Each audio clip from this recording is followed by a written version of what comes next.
Throughout history, freethinkers have outraged the religious with their wacky ideas about the virtues of free speech, reason, and of course, eating babies. Now, God is dying, and it's time to dispose of his remains. From the pits of hell, Satan sends two puppets of the imperialist West and the Zionist Jews against God, Islam, and tiny kittens to bring you their propaganda and conspire for a new world order. This is Secular Jihadists for a Muslim Enlightenment with Ali Rizvi and Armin Navabi.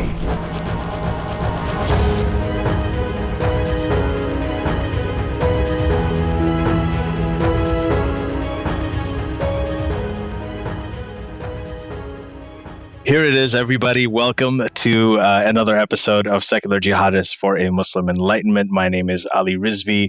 I'm the author of The Atheist Muslim, A Journey from Religion to Reason. With me is Armin Navabi, the author of Why There Is No God, and the founder of the amazing Atheist Republic. That's atheistrepublic.com.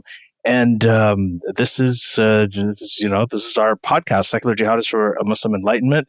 And we're very excited to have a very special guest today, someone who I actually happen to know very well.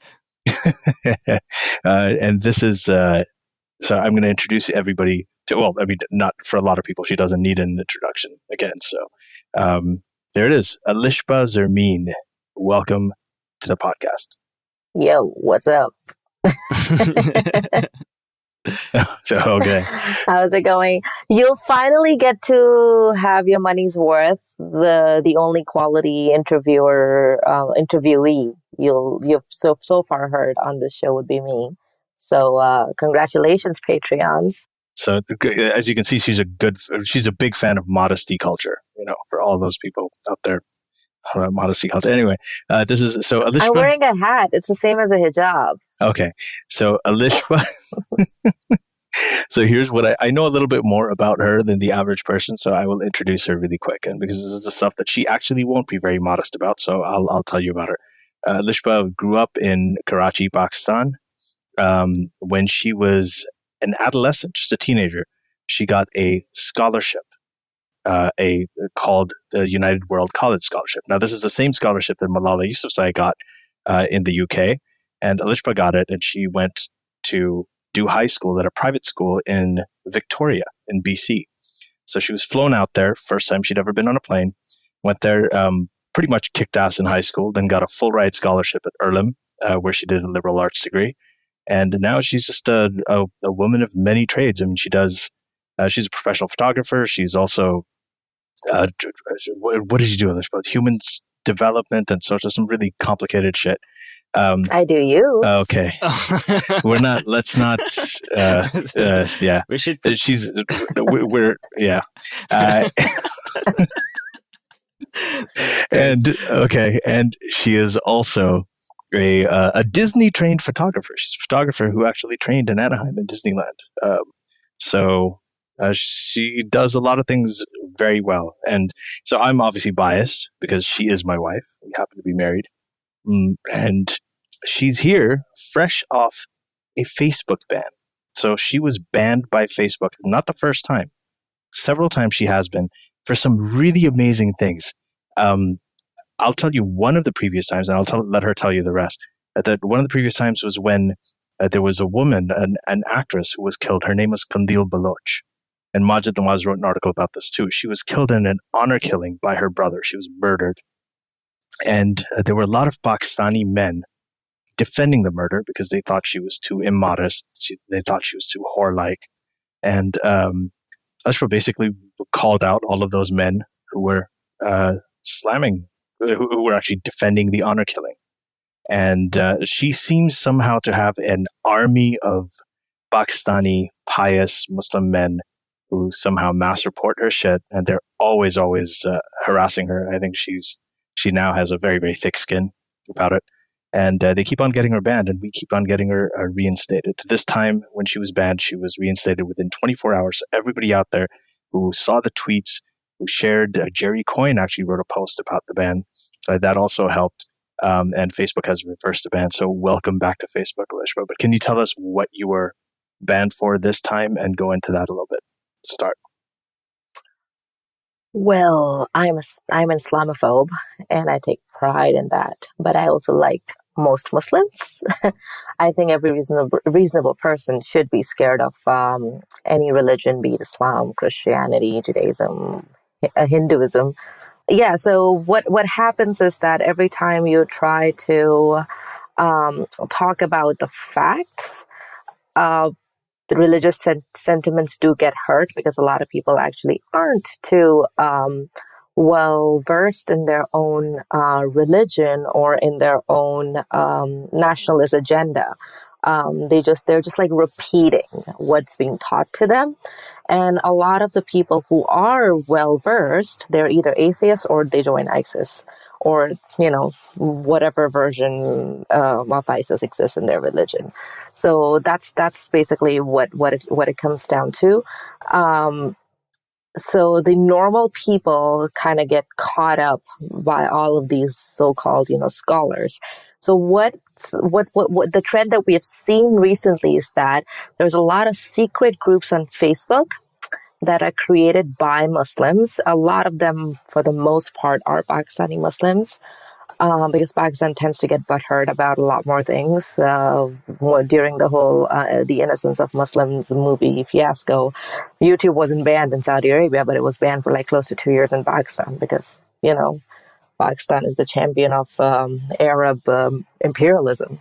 So what happens is that in these secret Facebook groups, they have compiled a list of atheists and anti-Islam rhetoric, people profiles, and people who go about telling their views that disagrees with their religion and their beliefs. And these are very, very hardcore fundamentalist people. So short of actually coming to my house and killing me, because they can't do that because I don't live in a batshit crazy country, they attack the online presence of these people, including myself. And that's how the mass reporting gets out. Now, Facebook is too naive and too stupid.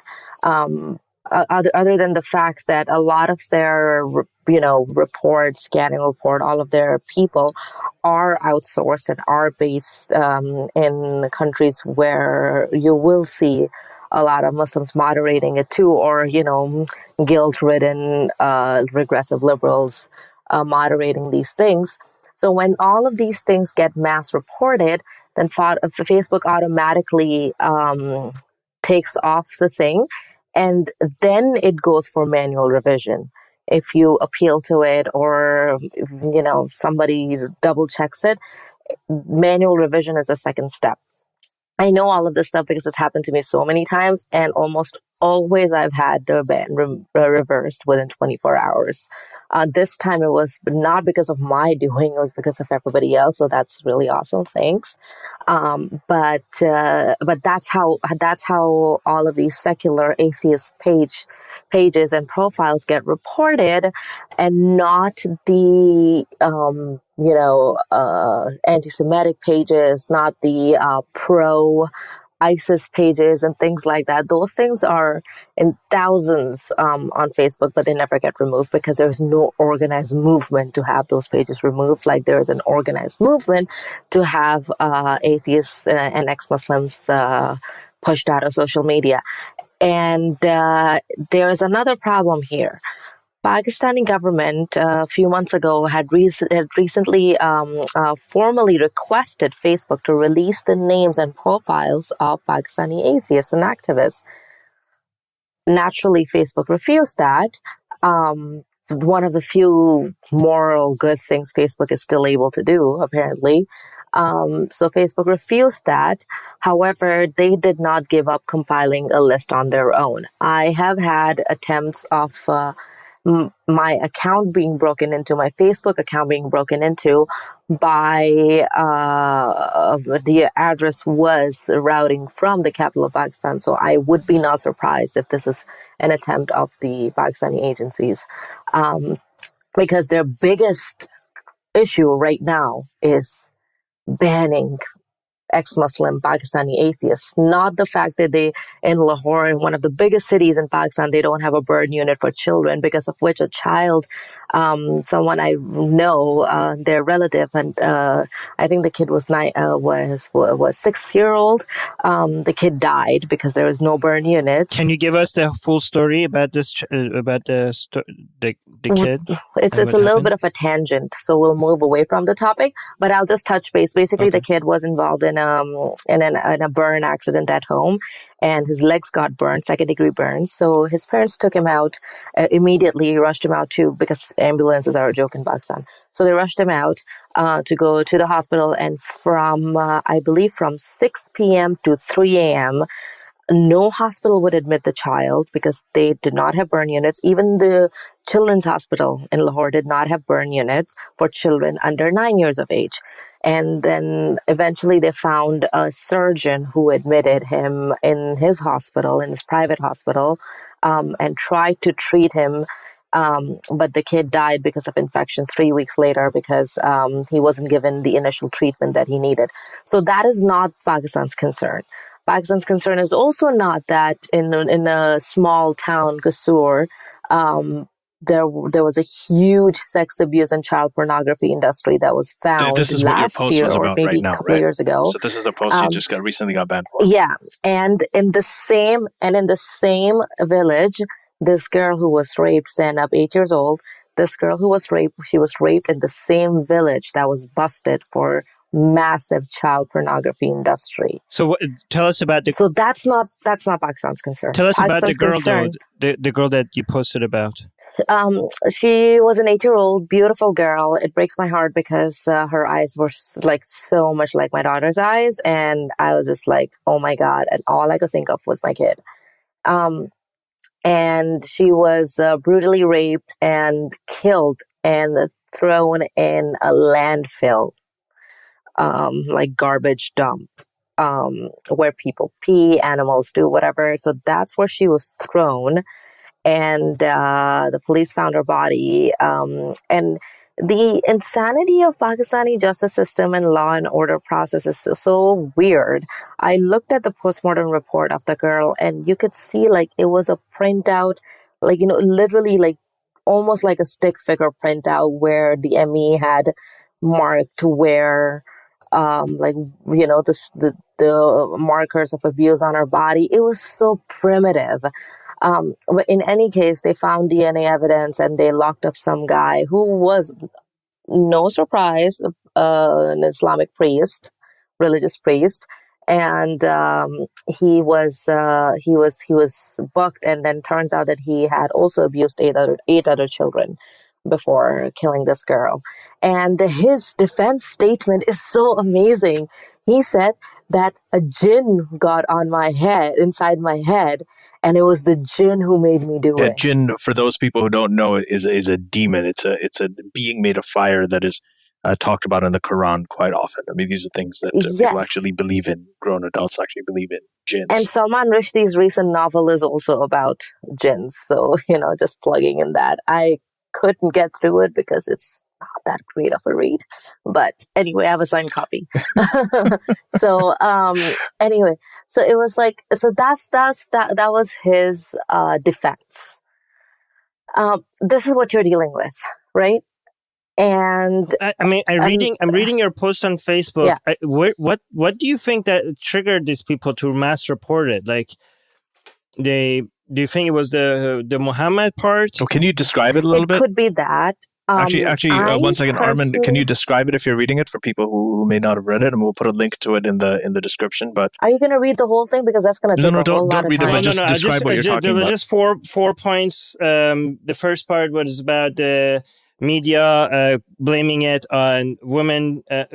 Advertisements and TV with women, right? Shaving cream and stuff like that. The second one, was they were saying that women who shave their legs because they show bare legs. That's why. So let's go point by point. I think that is a good use of time. So that first point refers to this amazing Islamic scholar called Orya Makbuljan. This dude is, I don't have enough words to describe how vile and disgusting this guy is. But at the same time, he has said nothing that the Prophet of Islam wouldn't have said. Okay.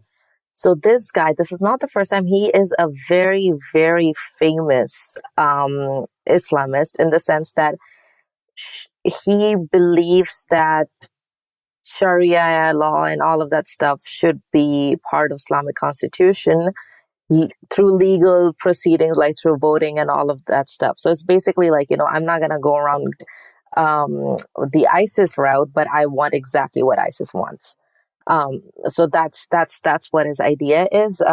Even though, like, he himself, like, he doesn't wear like a hat or anything, but the guy he writes for very, very conservative newspapers in Pakistan.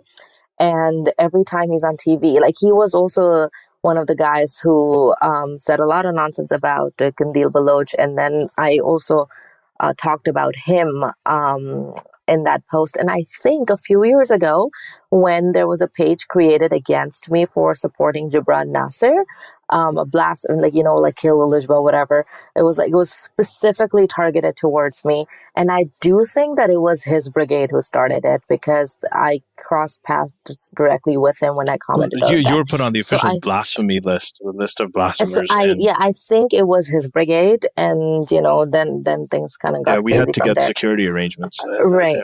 But yeah, but I like RCMP. They're pretty bomb about it, and they are, they take this shit seriously, and they understood the work I was doing. They weren't like, you're Islamophobe. They weren't like that. They were like, I was kind of flattered, not like London, I hear. Way. Oh God, no! God, no! RCMP is bomb. There's a reason shit doesn't happen in Canada. Like, they are aggressive about this stuff, and there's a reason that why little girls, have to make up stories that, there was a man who brought scissors and tried to cut my hijab. This happened in Toronto a few weeks ago. Turned out it was bogus. Nothing like that happened, and the girl was making up the story. But that's the thing about Canada. I think the politicians are they can be the apologists. Like, even Trudeau a lot of times is an apologist, but when it comes to the institutions like the RCMP, they're tough. Very objective. So, they are not discriminatory. They're very objective. They understand the deep roots of the system, something that Facebook doesn't understand. So they have a kind of good cop, bad cop type thing with the politicians and these agencies. But so we put on a great face, but our intelligence is like on top of shit, right? But I'm happy with that. I'm happy with that. There's a reason I decided not to ever go for politics where I have to put my face on the front cover, right? Because then you end up being a useful idiot for the most part. So what did this Oreo Maqbool, what did he... So anyway, this Oreo Maqbool, John, I don't want to I like Oreos. Okay, I don't like Oreo. So this OMJ dude, he went on national TV, and this is word for word translation of what he said in Urdu, okay? He said that when you show, like, when women take a bath and if they shave their legs, they don't take their picture shaving their legs, and we don't make a video of them shaving their legs. But we show that on TV to advertise women's shaving creams. And when men see that, they get sexually frustrated. They see that leg and they see that shaving thing and they see that sexy leg. And that's why little girls get raped.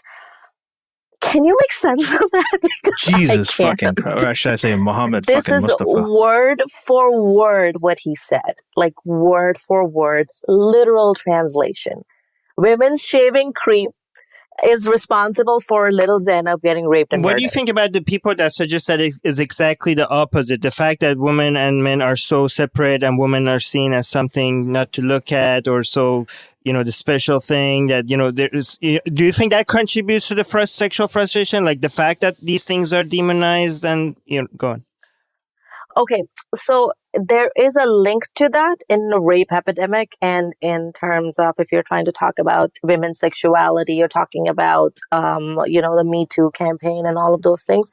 So there is an element of that. However, when it comes to pedophilia, it's a whole different category.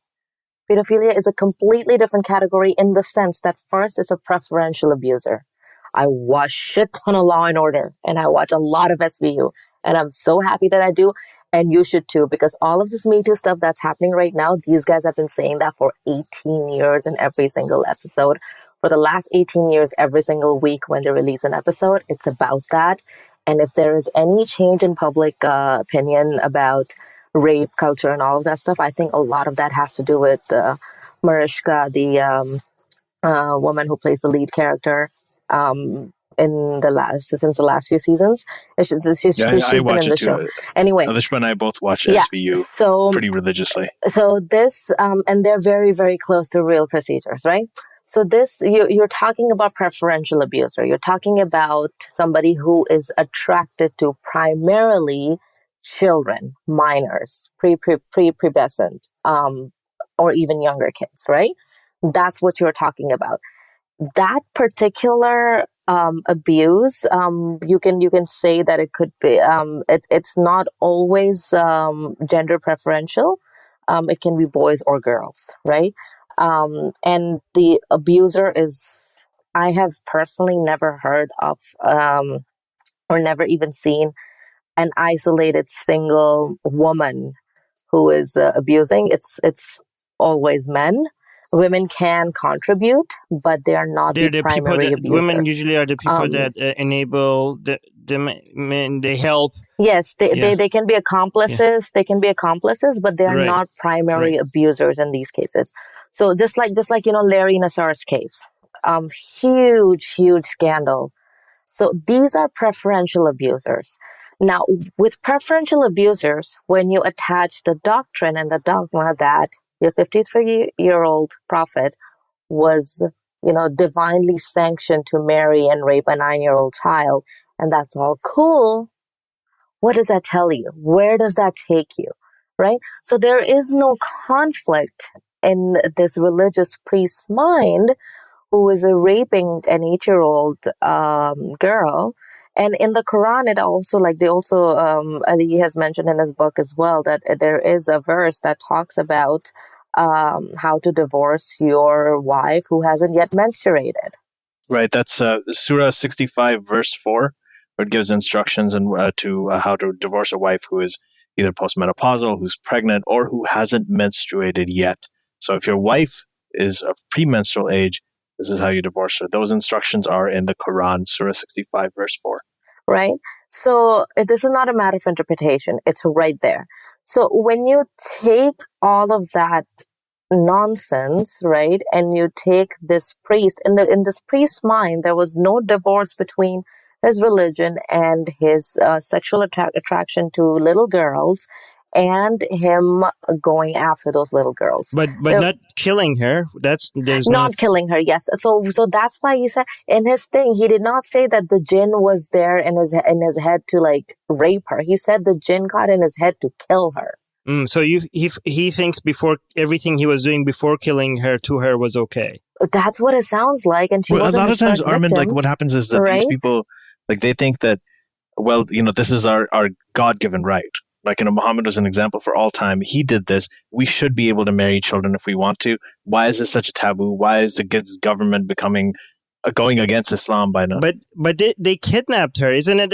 For it to be Islamic, wasn't he supposed to come to the parents? But he can't because it's a law. So the government, by not allowing him to marry her, is necessitating him. The government is not a Sharia government. Pakistan has its flaws. So they think the government's un-Islamic because they won't let them marry kids. Yeah, so they go out and they force to kidnap him. The government hasn't officially gone to the dogs yet. Like officially on paper, it's not to the dogs, but for all. We'll get there. But it's oh yeah.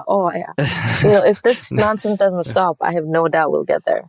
So, but this whole idea of Jen forcing him to do something, that's not something I've heard ever being as like this seems like Christian theology. This is in Islam too. The concept of jinns, and then and also the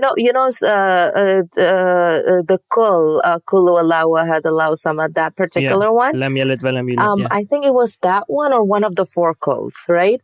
that was revealed to Muhammad after he was after someone did voodoo black magic on him. A woman, a Jewish woman, I think, if I'm remembering the story correctly. She did some voodoo black magic, and then God gifted him the call. Rabbin Nas, right? So one of the calls. So so God gifted him this revelation to protect him from black magic. And common sense also dictates that if you're going to believe in a God, you're also going to believe in the opposite, right? But so this is the mentality. So I don't know if there's anything about remorse for her raping a kid. I don't know, because in his mind she was adult. She was an adult ready to have sex. She was an adult ready to go. But there's a deeper root. Wasn't she 8? She was an 8-year-old. She was an 8-year-old kid. Isn't she supposed to be, according to him, at least 9? I don't know. Well, I don't know what was going through his mind. 7, actually. The only portion of his testimony that we have heard, or that that has been released, is that there was jinn in my head when I killed her. Right. So that is the only part of his testimony that has come out. How was he even free, given that he had previously done something like this? I think they never found. It's. You have to understand that sexual abuse, especially when it comes to kids, it's such a taboo thing that, first of all, a lot of kids don't even know that they're being abused. You're talking about a country like Pakistan where there's no such thing as sexual education. Even the girls who were at USA gymnastics facilities, even they didn't know that they were being molested by their doctors until, It's later. Common practice in Afghanistan too. The I gotta say, and I've told Alishba this before. Every girl, at least I know, that I've ever met in my life from Pakistan has been molested. I myself was molested and as a kid in Pakistan by, like storekeepers, a rickshaw driver. Rickshaws are like rickshaw taxi driver. It happened. It's a very, very common thing. It's almost so common that people actually even joke about it later, and they make fun of it. It's actually really, just part of a culture. It's bizarre. I think my mom was super, super paranoid, and she was literally a hawk. So I personally never experienced any child molestation. However, when I was in 5th grade, there was this guy who used to, every few months, he would show up right outside our all-girls school. And while we were waiting for a school bus, he would be on his bicycle and he would drop his pants and masturbate in front of 5th graders and younger girls, and then leave 10 minutes later. For how long? How was he not arrested?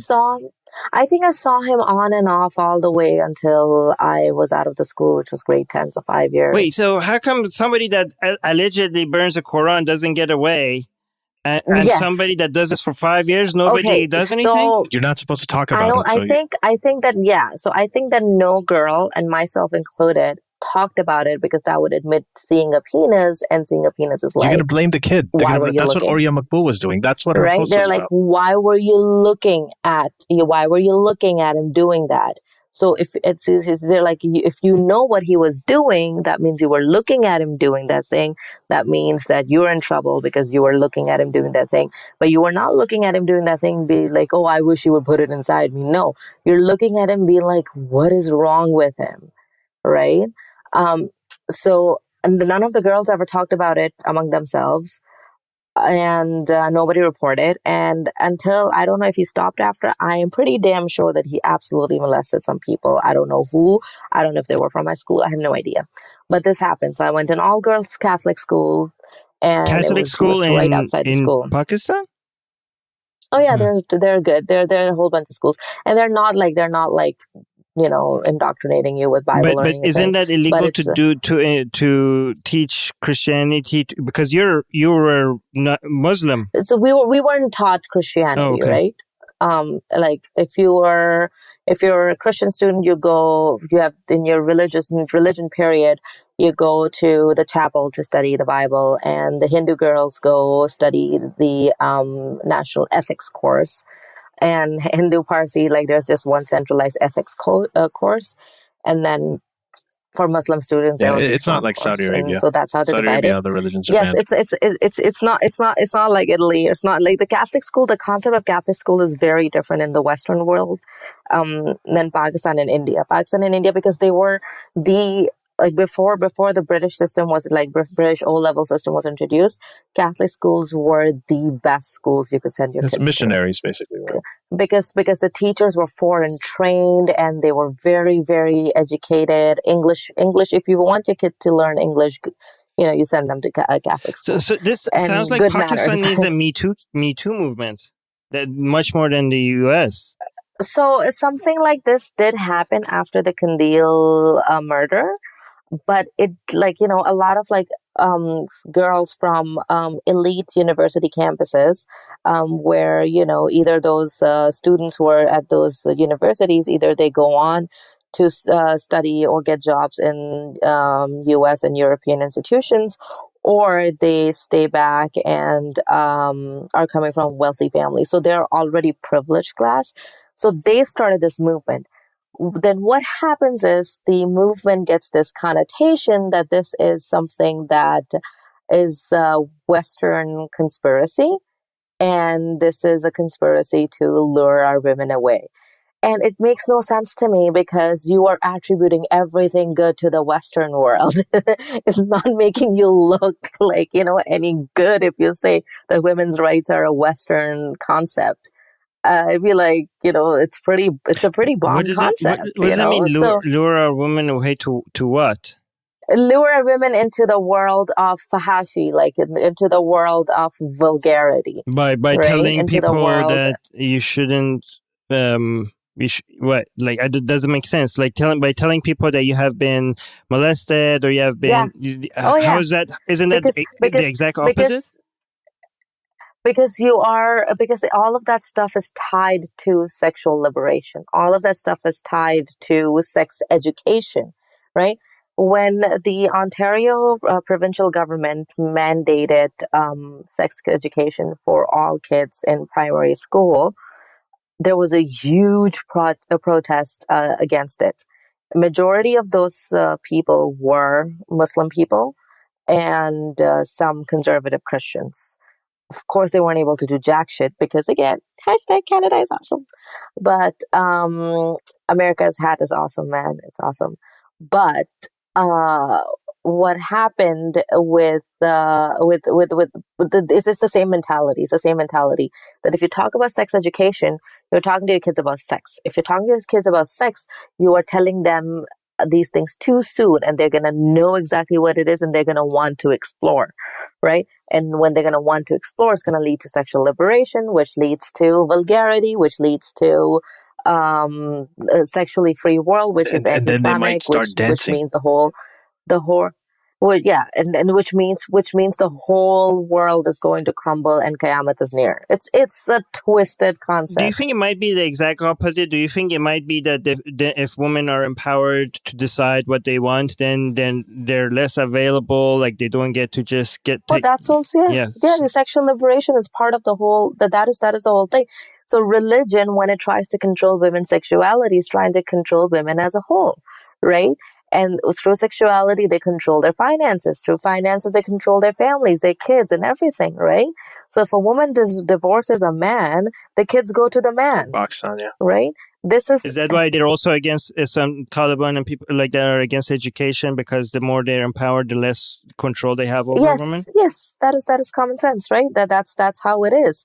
The more educated, and I'm not saying literate, you can have a MBBS degree and still be an uneducated moron, like that doctor who was convicted of a female genital mutilation in Michigan, right? She was a Muslim Bori doctor, and she was cutting. She practiced FGM for 10 years and mutilated over 100 girls, right? I lost my train of thought. Sorry. Why did I mention that again? Empowering. Yes. So she was a doctor, licensed doctor, but she was uneducated Ben Carson. and dumb. Remember Ben Carson? Right? So Ben Carson, right? So, or even what you call it, almost in Trump's entire cabinet, right? So you have that situation. So it's the more educated the society is as a whole, the more moral the society is, and the more moral the society is, the more liberated the society, the more tolerant the society, the more accepting the society is. And when you start having these things, then you start having democratic process.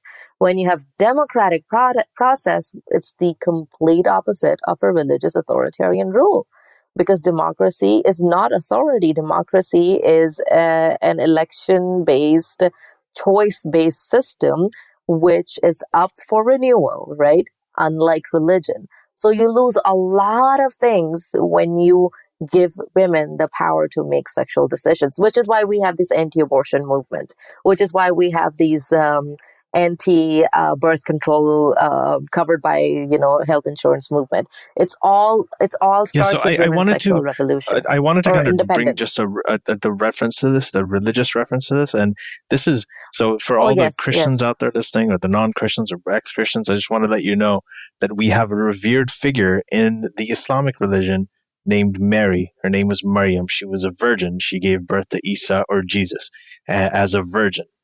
And the whole idea, as it is in Christianity and it is in Islam, is that Mary was a chaste, pure, innocent woman. There was innocence associated with that virginity. There was chastity, and there was purity associated with that virginity. And that's how she gave birth. No penis had ever touched her. No man had ever touched her. And that's why she was so pure and innocent. Well, except Jesus. Now, this is what this ultimately implies, that if she had been touched by a man, she would lose her innocence. And we use these terms. We use lose our innocence, lose our virginity, lose chastity. She would have done that, and this is the underlying like a used product. Like a used product, right? So her virginity, this glamorization and fetishization of virginity that started with in the Abrahamic religion, especially with Christianity and Islam, with Mary, is the underlying sentiment behind slut shaming, behind victim blaming, behind the hijab, behind the Bible, Timothy telling women to shut up and stay in the back of the church or obey their husband as they would obey God. I mean, these are things in the Bible. This is stuff in the Quran, and it is also FGM, which is basically it's geared towards curbing female sexuality. It also, these things are all related. This is all related to that. So this whole keeping the women's sexuality, which is a very, very, it's a very powerful tool. I mean, you look at people like Bill Clinton or all these politicians, all these powerful people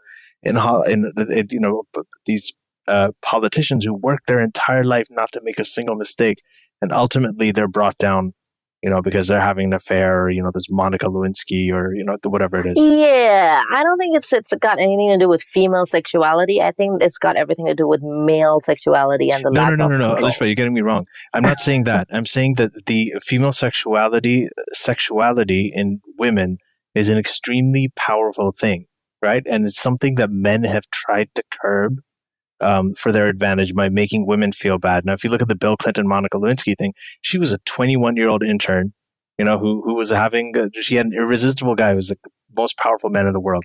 He was a 50-something-year-old guy who was married with a daughter who was almost this woman's age. Who got slut-shamed? Bill Clinton came out of that unscathed. Monica Lewinsky to this day is slut-shamed for it. And her entire career, like she must have been a super brilliant student to be able to intern at the White House. The White House, yeah, right? And I always tell people, I'm like, a lot of men who, whenever I heard it, I used to tell them, I'm like, listen, someday your own daughter is going to blow a guy, and it's probably going to be in the back of a truck. It's not going to be in the Oval Office. So your daughter is going to do it at some point. So just it's not a matter of and this brings me to the second pointer that I made, because FGM and all of these things are like, very, I would say, for lack of a better word, graphic tools of power, tools to control women. Same as hijab. I'm sorry? Same as hijab. Yes. Yeah. But yeah. if you look at the comments of Pakistanis on these viral videos made by, I don't know, like how many different pages, Pakistani pages have made this video. It's about a dance competition that aired on Pakistani TV. And it was a kids dance competition. And it was... and then they were dancing on songs like, Bollywood songs, and then it was, I wouldn't really say that the songs were it was the connotation of the songs were like hip hop songs, right? So it's like kids do hip hop music here too, kids dance here too.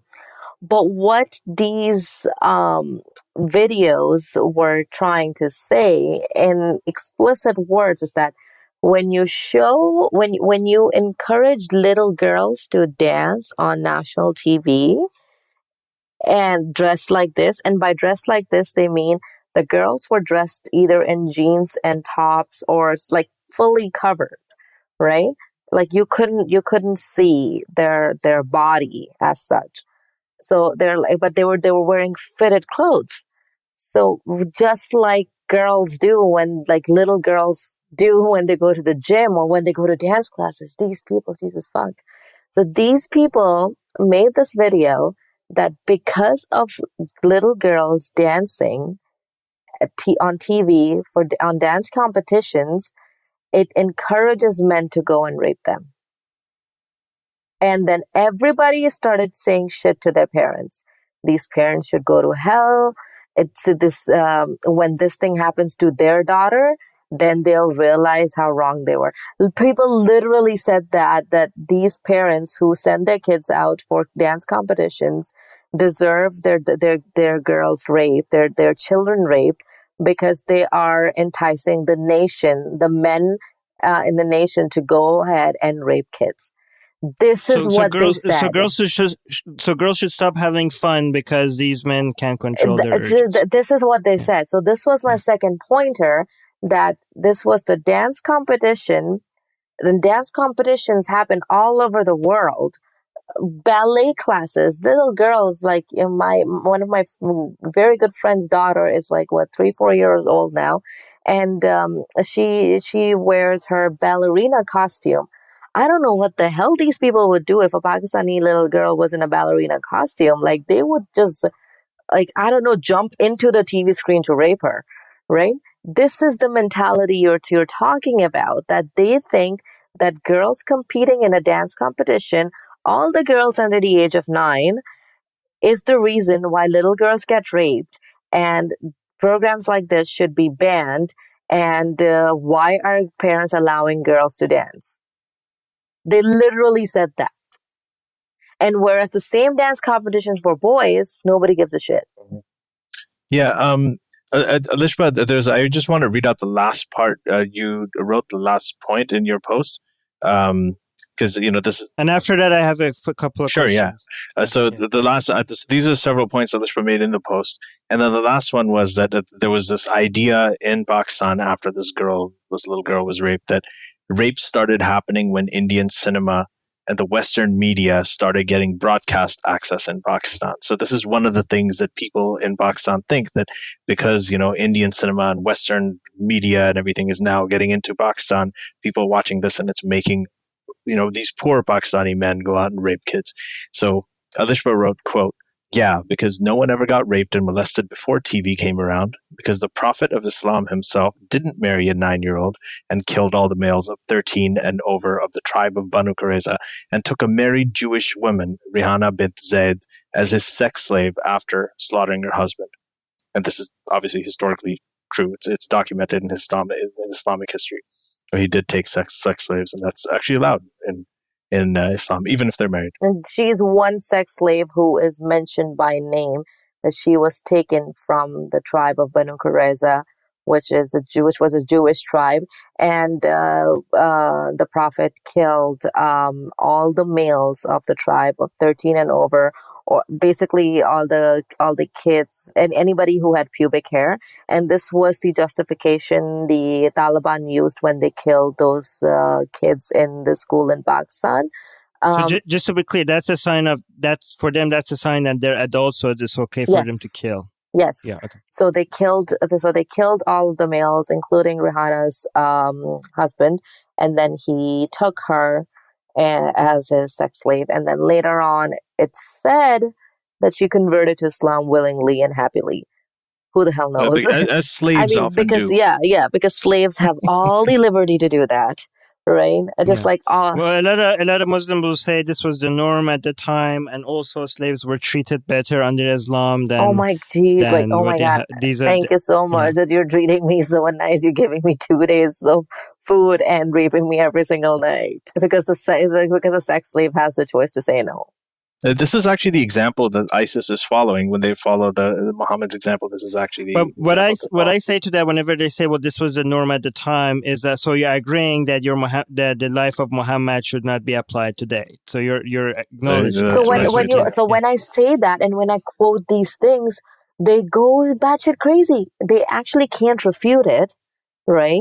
Unless you are like completely deranged, like somebody like Kashif Chaudhry or Qasim Rashid, who were like, oh, actually, Aisha's age was 18 years of age. The concept of 18 as a marital adult age is a very, very recent concept. Yeah. As recent they just as like happened 30 to find years. It for 1400 years. It was always marriage at 6, sex at 9 with Aisha, no dispute until recently, where in the West became 18 for it to be okay. Yes. Now we have no new document. We have recent. If you add this number to this number and this from here, it will add up to 18. Acrobatics. But it's very interesting because the document that they're taking this number from is the same document that actually tells you that it was 9. That she was 9. Oh, guys! I just got a revelation. I got a future tweet from Qasim Rashid that Raza Aslan just tweeted from 60 years from now that says, well, Islam legalized gay marriage before the West ever did. Oh, okay. Let's see if let's see this. Tweet from the future. So basically that's what they so the people who are actual, like, who are not crazy in their head, who are not trying to tell that the snake is actually my little puppy dog, those people, they have no answer to this, right? I'm like, if you're talking about following Sunnah, they're saying women should cover themselves because this is Sunnah. Okay, then that means that you should also have your 9-year-old daughter married to a 53-year-old man, and you should also start wearing that Western blazer, and you should also start wearing that Western suit, and go wear what the Prophet wore in Saudi Arabia. Why are you wearing these clothes? Right? But that doesn't apply to them. They're like, no, you don't know what you're talking about. You don't know Islam. I'm like, I'm telling you exactly what you should be doing if you want to propagate Sunnah. Why Sunnah only comes in when it's about women's clothes and a child getting raped, and then saying that it's women's fault that the child is getting raped, or it's parents' fault who let their kids dance that the children are getting raped in Pakistan. It's an absolutely twisted, ridiculous way of looking at things. And this tells you that these people are not willing to look for solutions. They are only concerned about what looks okay and what doesn't look okay. They only care about appearances.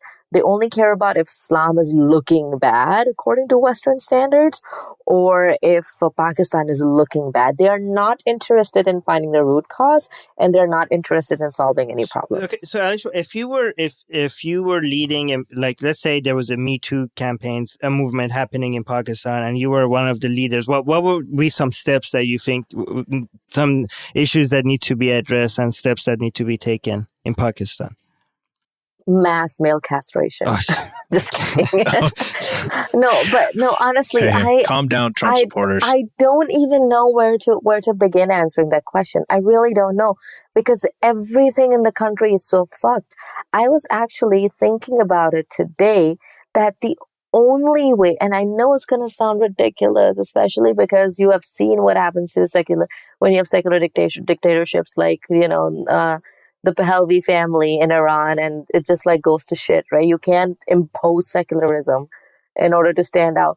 But what else can we do, right? When the government is buddies with terrorist organizations and they let them do their thing as long as the terrorist organization agrees that they will not try to take over Pakistani army. This is the agreement they have.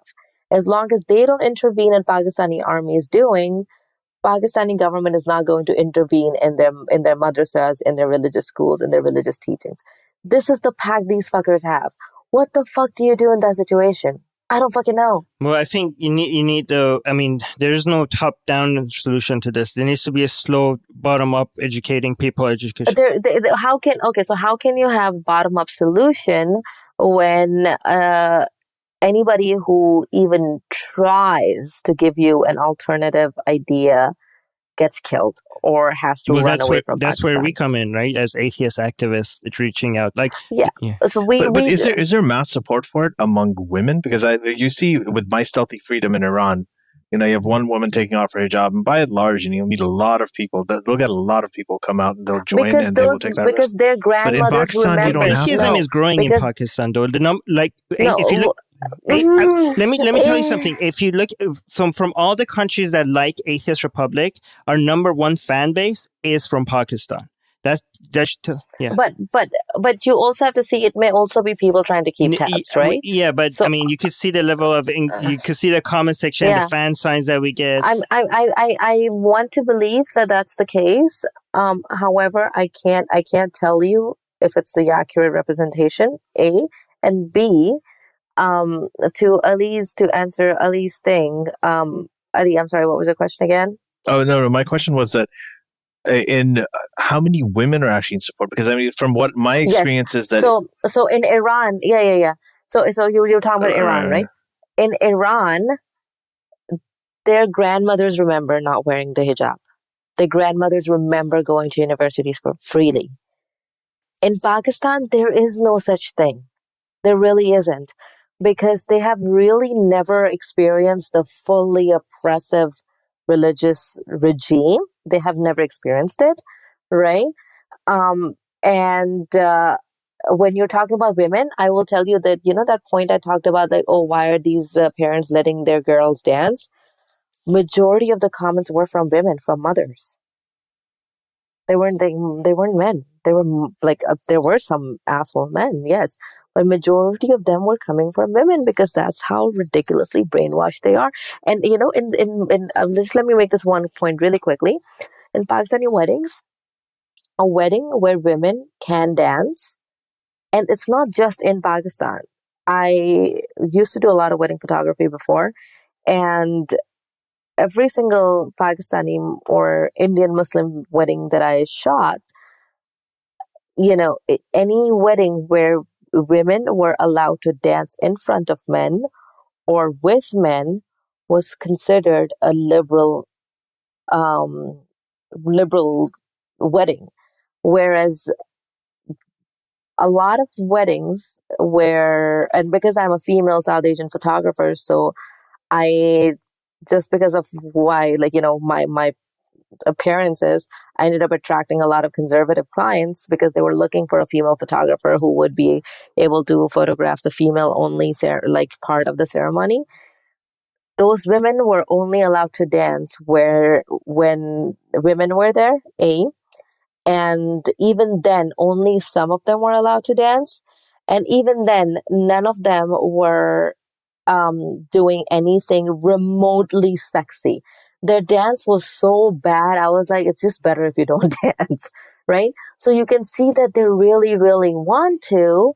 They want to be happy. They want to celebrate, but they have been crushed so bad. Their confidence has been crushed so bad that anything that could make men think that, oh, look at me, is wrong, is bad, and it's them asking for it. And they internalize it, And that's what they do. So you can see this representation in Pakistani weddings. And if there's any Pakistani, South Asian, Indian, Bangladeshi, anybody, or this also happened in Arab weddings. This also happened in Irani weddings, right?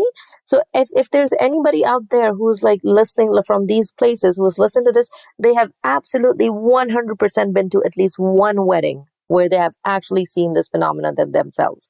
So you're talking about that kind of ridiculous society that they even bring their shit to liberal countries and do this thing over here too, where they have no problems. Like well, I mean, it's actually like that with FGM as well. I mean, if you look at a lot of these places where FGM is it's practiced on a mass scale, like Somalia, Egypt, it's usually the women who are. I mean, Ayan Hirsi Ali, I think her story. I hope I get the details right, but I mean. Her whole thing was that her parents actually did not want to subject her to FBM, but it was eventually, I think, her grandmother. Yeah, and the Dr. Jumana in Michigan who got booked for FGM, female. So do you think a lot of people in the US, for example, or all the people that are involved with the Me Too movement, a lot of people criticize them for not paying attention to their fellow women in need in Pakistan, Iran, Bangladesh, Saudi Arabia. Do you think that's a fair criticism of them? That they're saying, yes, there's a lot of, women have it tough in Western countries, but they also have it really tough in these other countries, and they also need a lot of attention.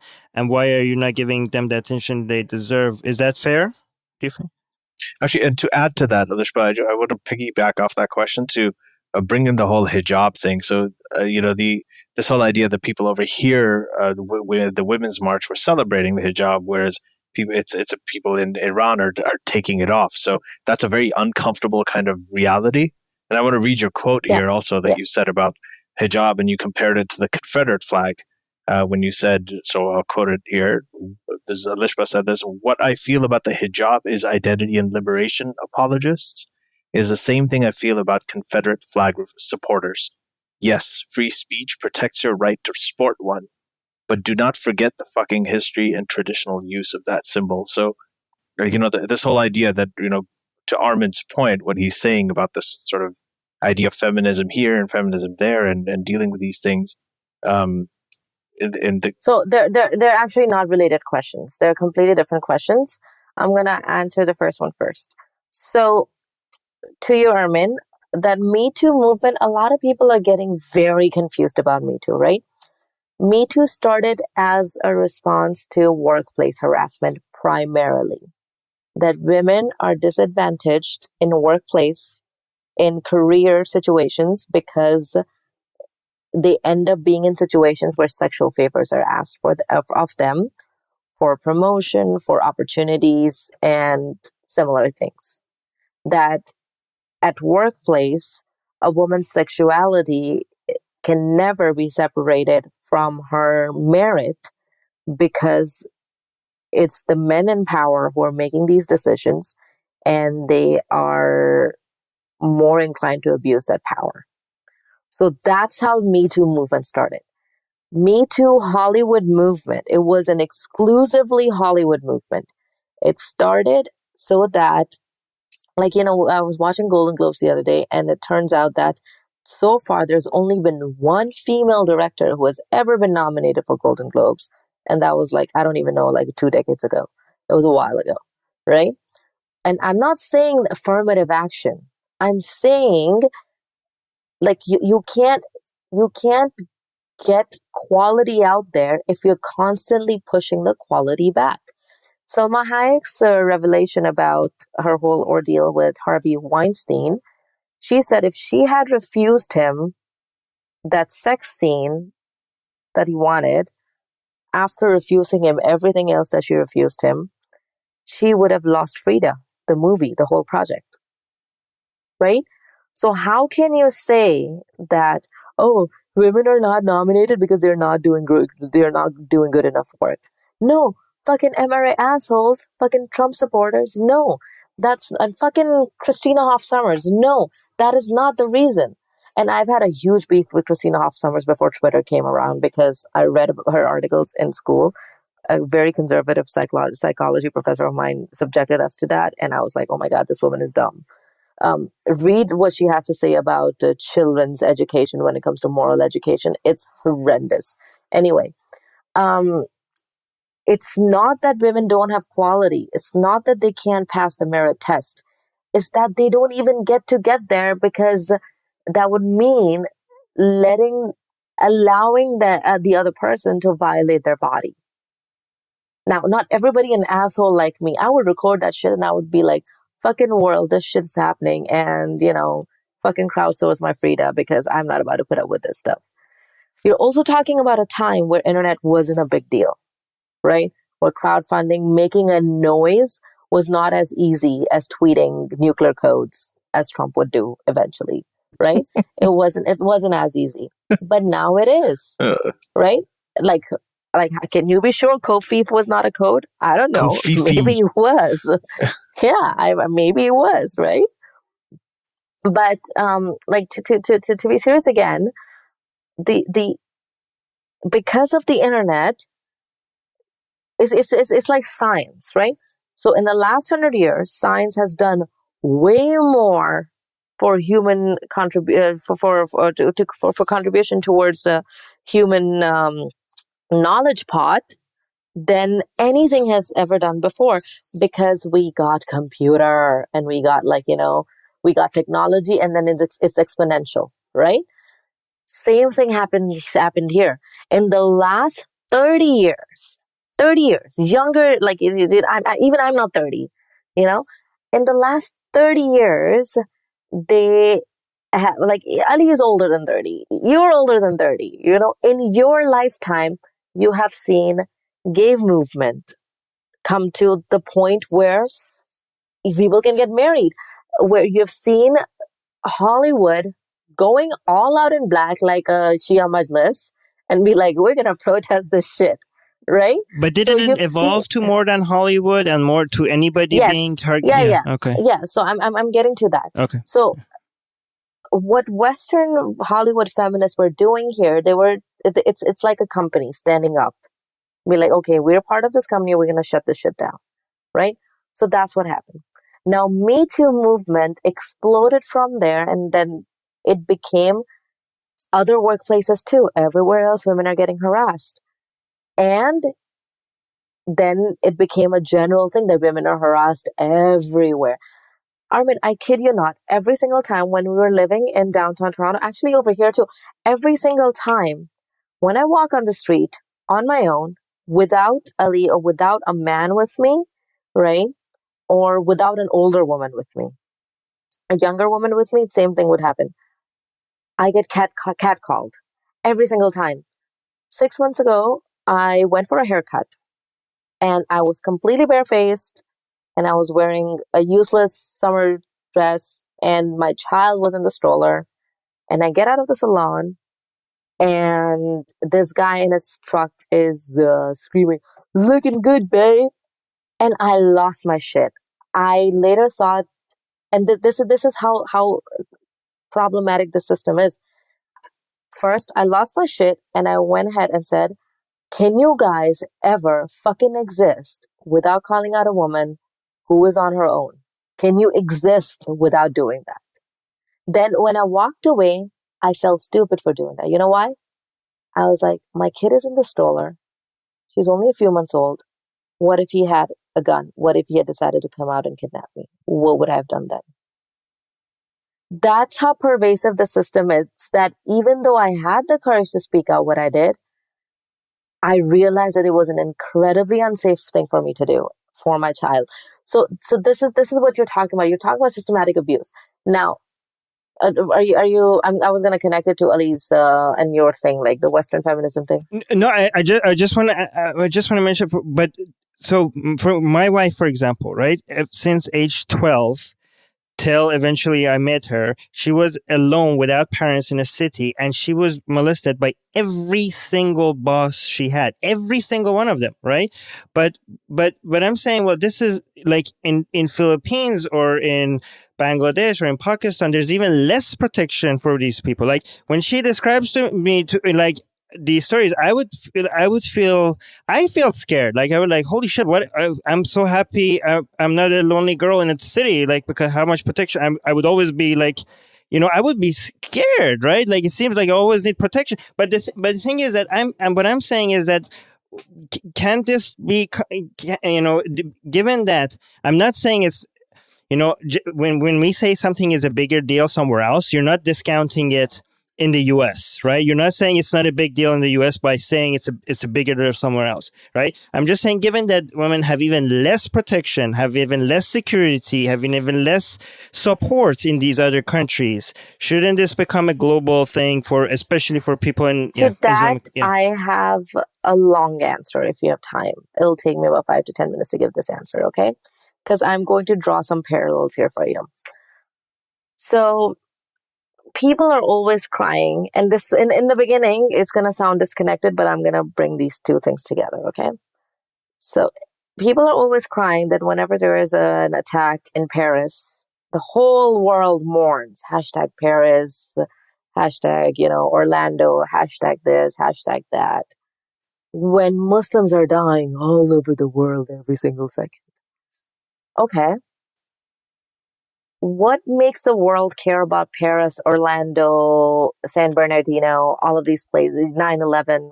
What makes the world care about that more than the almost 150 kids who died in Pakistan, Peshawar?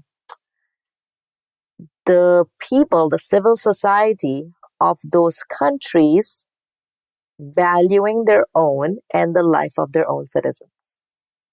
They are the first ones to go out there and raise hell. How dare you attack my city? How dare you attack my people? How dare you? When they go out and do memorials, tributes, and all of these things, minutes after attacks, instead of hiding away and be like, oh, whatever, I'm going to worry about what's there tomorrow. The whole world pays attention because they are raising hell. Why people are paying attention to Iran now? Because Iranian people are raising hell. Women in these countries are not raising hell. Until you say that this shit is bad and I need help, nobody's gonna fucking come to your assistance, because if they do, they're gonna get killed themselves. My friend Sabine, she was 40 years of age. She was shot in the head for raising hell. Why? Because she was an only person who was raising hell. One person. These movements cannot happen like as idealistic as we want to be. Can I dispute that for a second? Go ahead. Because people in the Middle East, when the Catalonia Spain thing was happening, in the Middle East, I'm not talking in Europe, they were talking about that more than Yemeni people dying. And Yemeni people, I mean, they were raising hell. They were raising hell by dying, right? They had no. By dying is not no. I mean, you can't. I mean, what I'm saying is they didn't even have a voice. These are poor people. No, okay, These are people that are voiceless. That somebody else needs to go and give them a voice. Armin, okay, I am going to dispute that too. When you are in such bad condition, when you have no resources and your life is in trouble, why are you still complacent? No, they're not complacent. Couldn't that be looked at as victim? Couldn't they be saying that these are the victims? No, they don't. They're not complacent. They're trying to raise hell, but nobody's listening to them. No, because if you're talking about women in Pakistan are not raising hell. I'm talking about Yemen. Yeah, for Yemen and things like that, I think that sure we should be paying attention, but I also think that in situations like that, nothing popped up on my radar that was about these people going out there and be like, we're standing out right here and try to bomb us. They are, but they have access. They have very little. I mean, we have been trying to do that, but nobody picks up the story because it's not interesting to anybody, right? First of all, they are too busy being poor and not having access to any internet and trying to feed their children to even talk about it. But even when they do talk about it, even when we talk about it. What's happening to the surrounding areas, the great Muslim Ummah? Why aren't they taking care of their own? Well, they don't give a shit. They That's care what I'm about. trying to say. They care. You know They what they don't care give a about? They care about shit. Burma more I than know. Yemen because it's it's a non-Muslim killing a Muslim. non-Muslim is killing Yes, Muslim. They don't yes. care if Muslim is killing Muslim. I think know. that's what Alishba's This point just goes is. to prove my point, right? This goes to prove my point that until you start caring for your own, like, Israeli soldiers, okay, I have a lot of issues with IDF. I don't have a lot of issues with Israel as a whole. I have problems with settlement. I think settlement should be stopped because it's ridiculous. And I think IDF has some really fucked up programs they need to stop too. But I have friends in IDF and I have friends who are Palestinian, right? And those friends are friends among themselves too. Like, to the point that one of my friends, one of my IDF friends, do you want to explain? Secretly had. Yeah. That's Israeli Defense Forces, right? One of my IDF friends had to secretly smuggle my Palestinian friend into Israel, and vice versa, so they could attend, weddings or whatever, in each other's country. So it was pretty crazy, like how close these friends are. So when an IDF soldier dies in Palestinian territories, and Hamas is saying release 10 of our terrorists, and then we'll give you the dead body, they will do that. Oh, often it's actually hundreds. It's not even for 3 dead soldiers. Yeah. I'm just giving a rough example, right? That this happens and they would do that. Hamas, on the other hand, would deliberately go ahead and hide weapons in schools and hospitals, and then be like, oh, look, they're targeting children. IDF tries to avoid it. Sometimes, I don't know what their mentality is, how these defense forces work in terms of collateral damage. And it's just sad. I don't think it should happen. But if you're creating a human shield, what does that say about what value you place on your own human life? And the fact that your enemy is so much better than you, that they care about your human lives more than you, that this works, that that this works on your enemy, that their moral standards is higher than yours. Yeah, than yours. So this is the kind of ridiculousness you're dealing with. And then with MeToo thing, women, why don't they speak up? They have no agency in countries like Pakistan. They're fucked.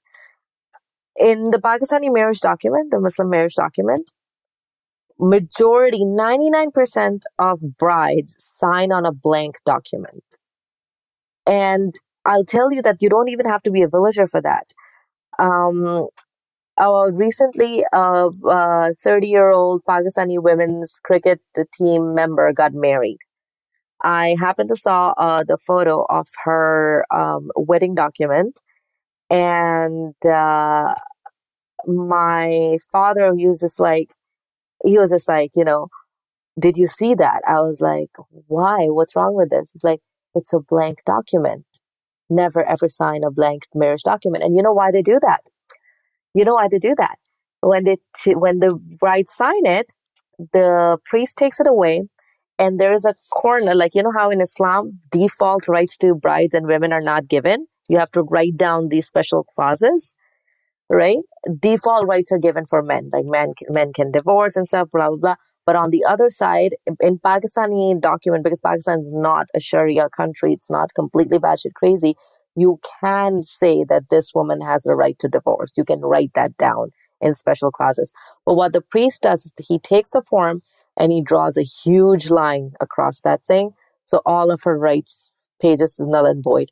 It happened to my mother too. My mother's marriage documents is it's got a huge line on it too, right?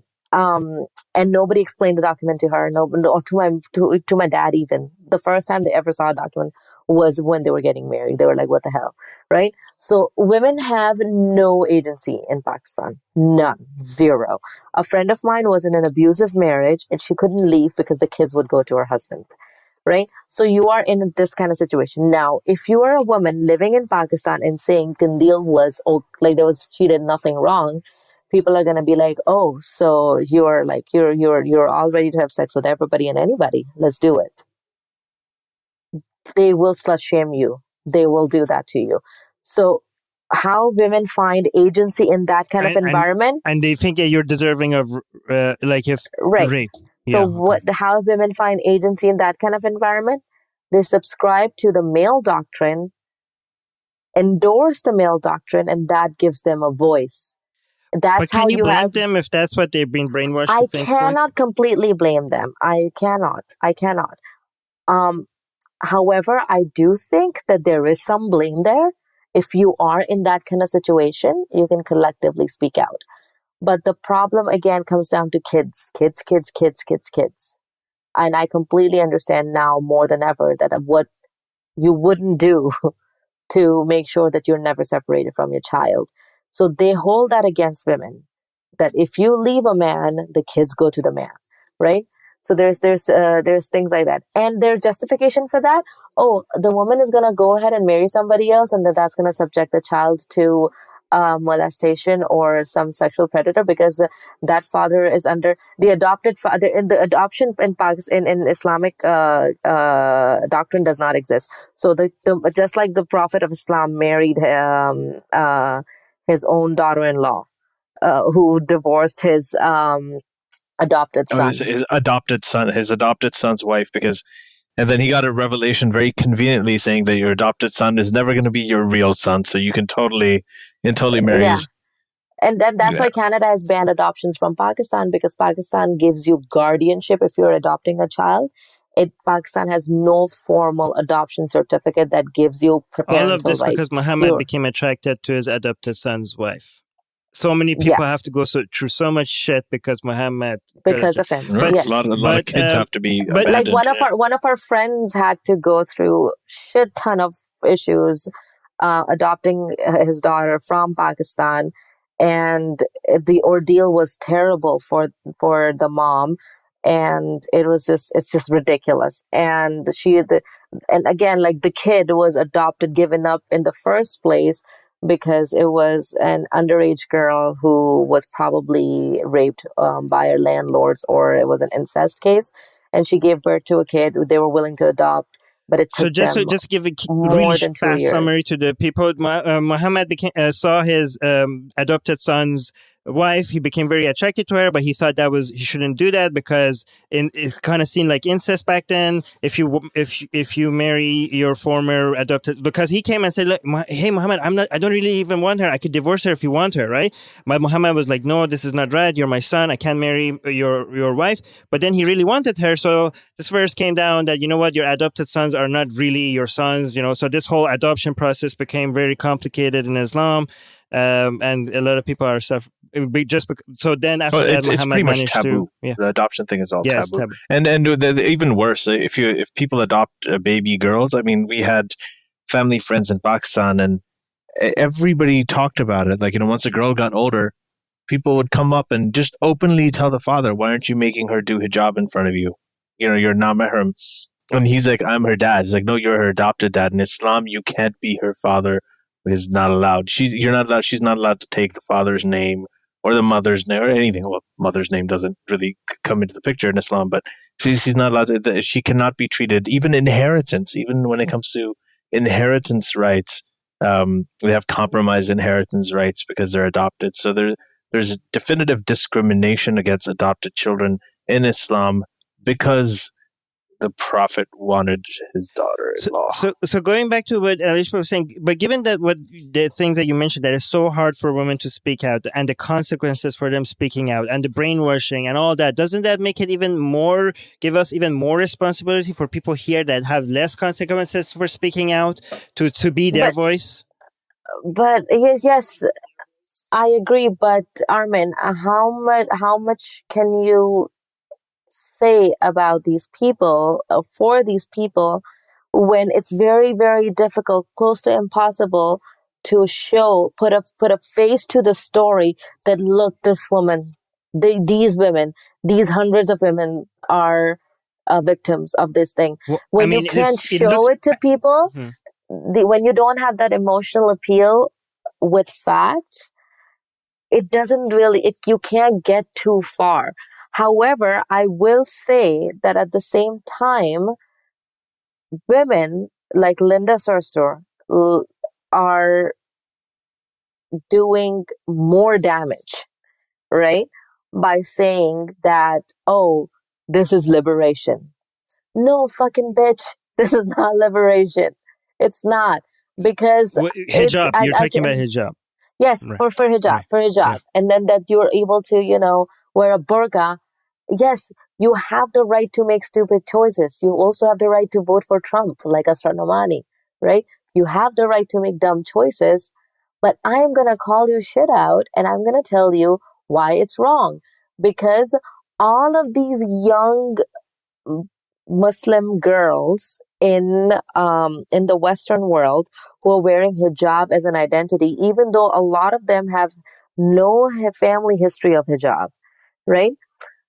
The Western media, in order to correct their mistakes of Bush era, they started putting hijabis and all of these, bearded men as representatives, as the spokespeople for anything related to Islam. After any Islamic tragedy, they made the face of Islam or of the face of Muslims a hijabi woman and a bearded man. They made it. So in the whole process of victimization, and then I'm not saying that kids weren't bullied in school. I'm sure a lot of Muslim kids were bullied too. But does it justify taking an oppressive symbol and making it as your liberation symbol? Does it justify, would you ever consider wearing the Nazi swastika? No. As a liberation symbol? No. Then why are you making that same exception for hijab? And people are like, oh, hijab is just a piece of cloth. No, asshole, it's not. Because any woman who's wearing a hijab, you're never going to see her wearing a skirt. It's not just about clothes. You're never going to see her own her sexuality. You are never going to see that. Can I make a social justice warrior, devil's advocate argument?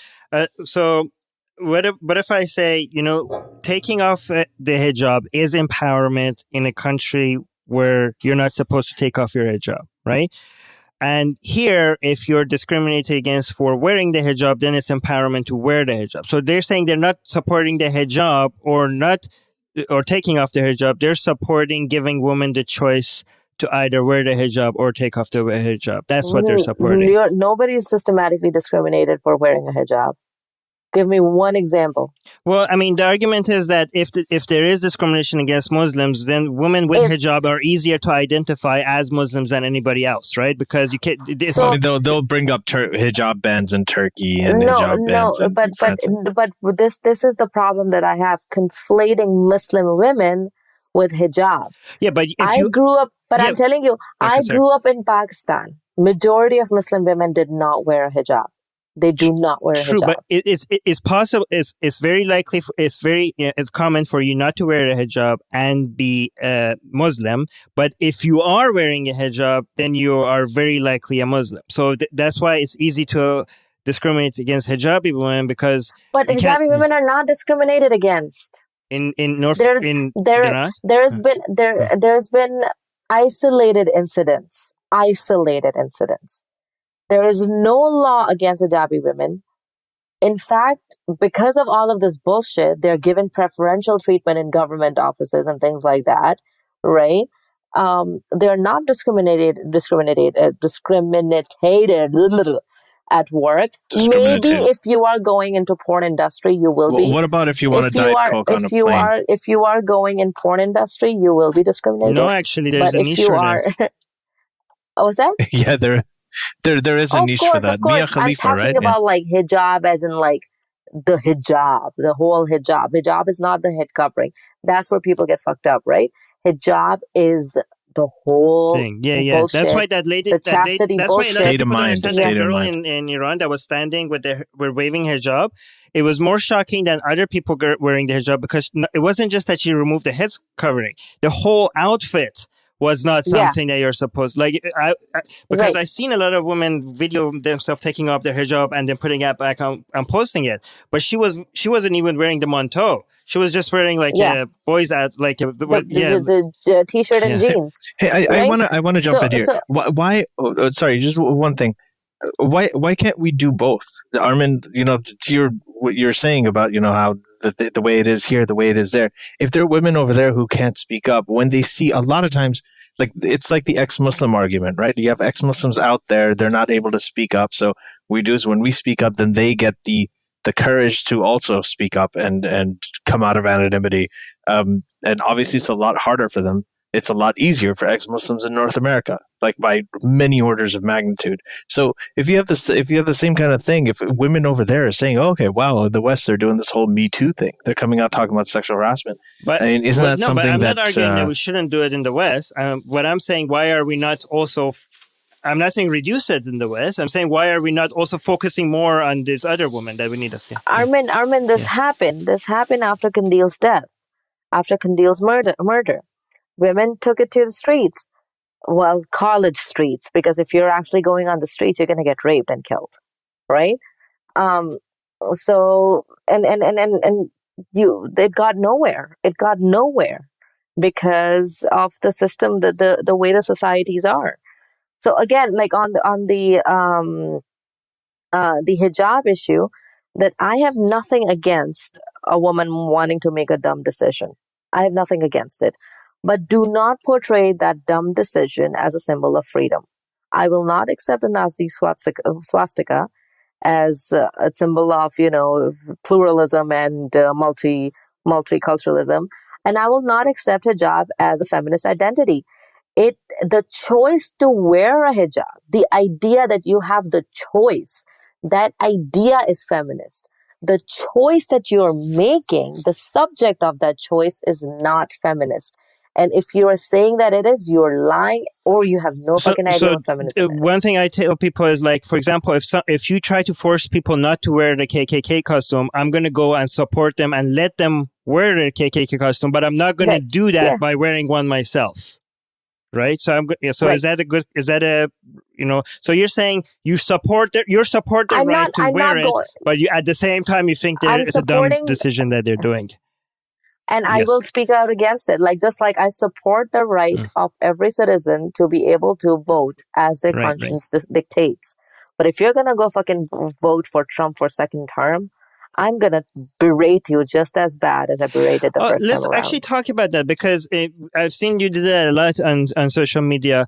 But a lot of these people, some of these people that voted for Trump also think Muhammad is the best person ever, right? I always think like they're... Who said that? What? No, so for example, like what was her name? What's that lady's name that you guys go after because she voted for Trump? Oh, Astronomani? Yeah. So don't you think that thinking Muhammad deserves to be a role model for all people, isn't that a more dumb decision than supporting Trump? Like, do you know what I mean? Like, don't you think like why do they have to be mutually exclusive? Like, no, you can make two dumb decisions. I know. But there's no limit to making dumb decisions. I agree, but I'm just saying that I think more people are being called out for supporting Trump than supporting Muhammad. And I think as bad as Trump is, I think supporting somebody that had slaves and has raped a 9-year-old, that's an even bigger thing to call out. Yeah, but you have to level the playing field, Armin. Like, if you take Trump and you put him back in the 7th century, do you think he'd be any different or worse? And if you take Muhammad and you brought him out to when Trump is... I mean, you have to look at... I don't even know if Trump ever left the 7th century, Trump is like the way he is now. I mean, the biggest defense I hear of Trump is that, hey, at least he's not chopping off heads and throwing gays off the rooftops. I'm like, that's wonderful he's not doing that. Thank you for setting the bar so high. I'm not saying that people shouldn't be called out for supporting Trump. I'm just saying that more people should also be called out for supporting Muhammad. Oh yeah. We do it all. I hear you. Okay, so here's the thing. I think that you and I go after both the people equally, right? Anytime I can bring up Muhammad's life in front of Muslims and tell them that, this is what your dude did, I will bring it up and I'm gonna do this. Anytime I can highlight how ridiculous it is that Donald fucking Trump is the president of the United States, I will bring it up. If you're saying that why more people are not criticizing Muhammad, it's the same or reason. supporting What's that? or supporting like Muhammad, you know. What do you mean supporting? More people are not being called out for seeing Muhammad as a role model. Yeah. Like why people aren't going and against Muhammad as which army. Muhammad doesn't have a Twitter, so he doesn't come up with like something new, ridiculous thing every single day, right? That's Quran is his Twitter. I know, but it's like it's also outdated, right? It's like Kofifi. It's outdated. It's as open to interpretation. It's funny the way that people look at the Quranic ayahs. Like he didn't mean that. This is how you interpret the verse. People talk about his. They talk about his tweets that way. No, you can't take it literally. You have to take so here's the thing. Trump's signature is making real time decisions and real time help. Let me finish. Sorry. Wait. One last thing. Alif Lam Mim is the same as Kafifi, I think. I think so too. I think that is the hidden meaning. I think I am. Oh my God, that's a meme right I'm there. enlightened now. I think there's like God's light inside my heart right now. All right. Go. Anyway, so do I get to have 72 virgins? But shit, I do not want virgin boys. They're horrible. No. No. So I was gonna say that Trump's administration is making real-time help for people, right? The whole immigration reform, healthcare reform, net neutrality got shot to shit, right? The wall and all of that nonsense. It's happening right here, right now. It's and if bigger, we don't the focus, racism and the bigger, like all that. all of that stuff. I'm saying that things that have already passed on the table, right? And he's probably going to get the wall to on paper. I don't think it's going to actually happen so soon. If he gets a second term, maybe we'll get like a little fence to start with. But I don't think it's going to happen. But I do think that it's going it's probably going to get passed because they're already considering the bill in order to let the Dreamers Act go through. So Trump's presidency is having real time effect as we speak. So it's Muhammad's tweets. So if not like listen to me here now. So when something is presented in Congress, a bill is being contested. If you don't direct more people's energies towards, like, call your representative right now and tell them not to sign it. Tell them I'm not for this shit. I'm not for this shit. You may see change right now. Muhammad thing, like a Trump thing, is a news cycle thing, right? Muhammad thing is going to happen very slowly, because people have been believing in the same shit for 1,500 years now, right? To weed that nonsense out of their heads, like you know that when Christian enlightenment was happening, it didn't happen in one day, it didn't happen in 1 year.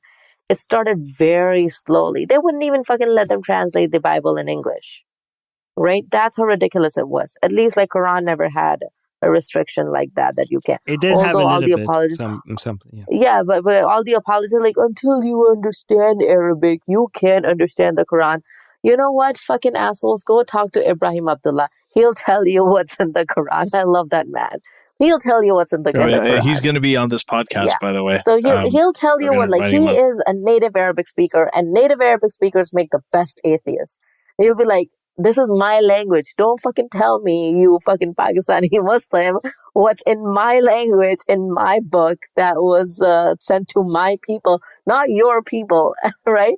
And like, I just love it when Pakistani and South Asian Muslims are like, we ruled Turkey, we ruled this, we ruled that. Like, what the fuck? No, you didn't rule shit. There were the Arabs who ruled that. You didn't rule shit, right? So these changes happen very slowly, and I think the change with Islamic enlightenment is happening a lot faster than other religions, again thanks to technology, because only 30 years have elapsed between Salman Rushdie's fatwa. Oh my God, go watch Curb Your Enthusiasm's latest season, because it's all about that. If you're not a Curb fan, you have no taste, A. And B, you need to start watching it And I don't care, you can start watching it with season 9. The entire season is about that. It's about fatwa. Amazing. Yeah. It's in fact, amazing. Salman Rushdie actually makes an appearance in it. Yeah, it's amazing. And we back to what you're saying. I love Larry David. Okay, so Salman Rushdie, fatwa for writing a novel that was not even as explicit as me saying Muhammad was a child rapist, right? 30 years have elapsed, and we're already at a point where so many people are saying this stuff that Salman Rushdie doesn't have a target on his head. He can walk around. He can go wherever he wants. He's not in hiding anymore. So we have already progressed so much. I do think that we will see some setbacks, just like after amazing Obama administration and a great win against racism. We ended up with an orange bloc. That is a setback. I wouldn't be surprised if we see like a Sharia overhaul of Pakistan. But I do think that it'll be a setback. It's not to say that I have hope in the country or its people. Oh God, I do not. However, I have hope in humanity as a whole. And I do think that if the whole humanity is progressing, a lone country like Pakistan is not going to be able to resist getting up with times. Just like Mohammed bin Salman of Saudi Arabia. He realizes that. And a lot of the shit that got Raif Badawi in jail, Salman, this Mohammed don't give him that much credit. He has no fucking idea. No, I know. Come on, I know. But what I'm saying is that he's already making those things into law, for which Raif is still sitting in jail just for saying those things, right? Yeah. I'm not saying but more people are going to jail while he's I also understand. Yeah. I understand that. I understand that. And I think, like I said, this is going to be a very messy thing. This is not going to be a very straight cut, oh, like this person is your hero. You're never going to see that, because it's impossible to do that, because these Muslim governments are so corrupt. You cannot begin to imagine how corrupt they are. Yeah, I know. I'm from Iran. Just look at the quality of the electorate. Right. The electorate thinks that an 8-year-old child is responsible for her own rape and murder. This is your electorate, right? So how can you expect that the governing bodies of those countries are going to have a smooth process? They are not, because the government reflects the quality of people. It really does. That's what it comes down to at the end of the day, right? So yes, we are going to have. I think that's actually a really important point, because I think one of the things is, like, usually people talk about the government is corrupt, the people are oppressed by the government and so on, and that is probably true in a lot of places, like in Iran, but in Pakistan, unfortunately, the common person. I mean, if you look at the guy who murdered Salman Taseer, the governor of Punjab, because he supported. They made a shrine for him and a huge mosque.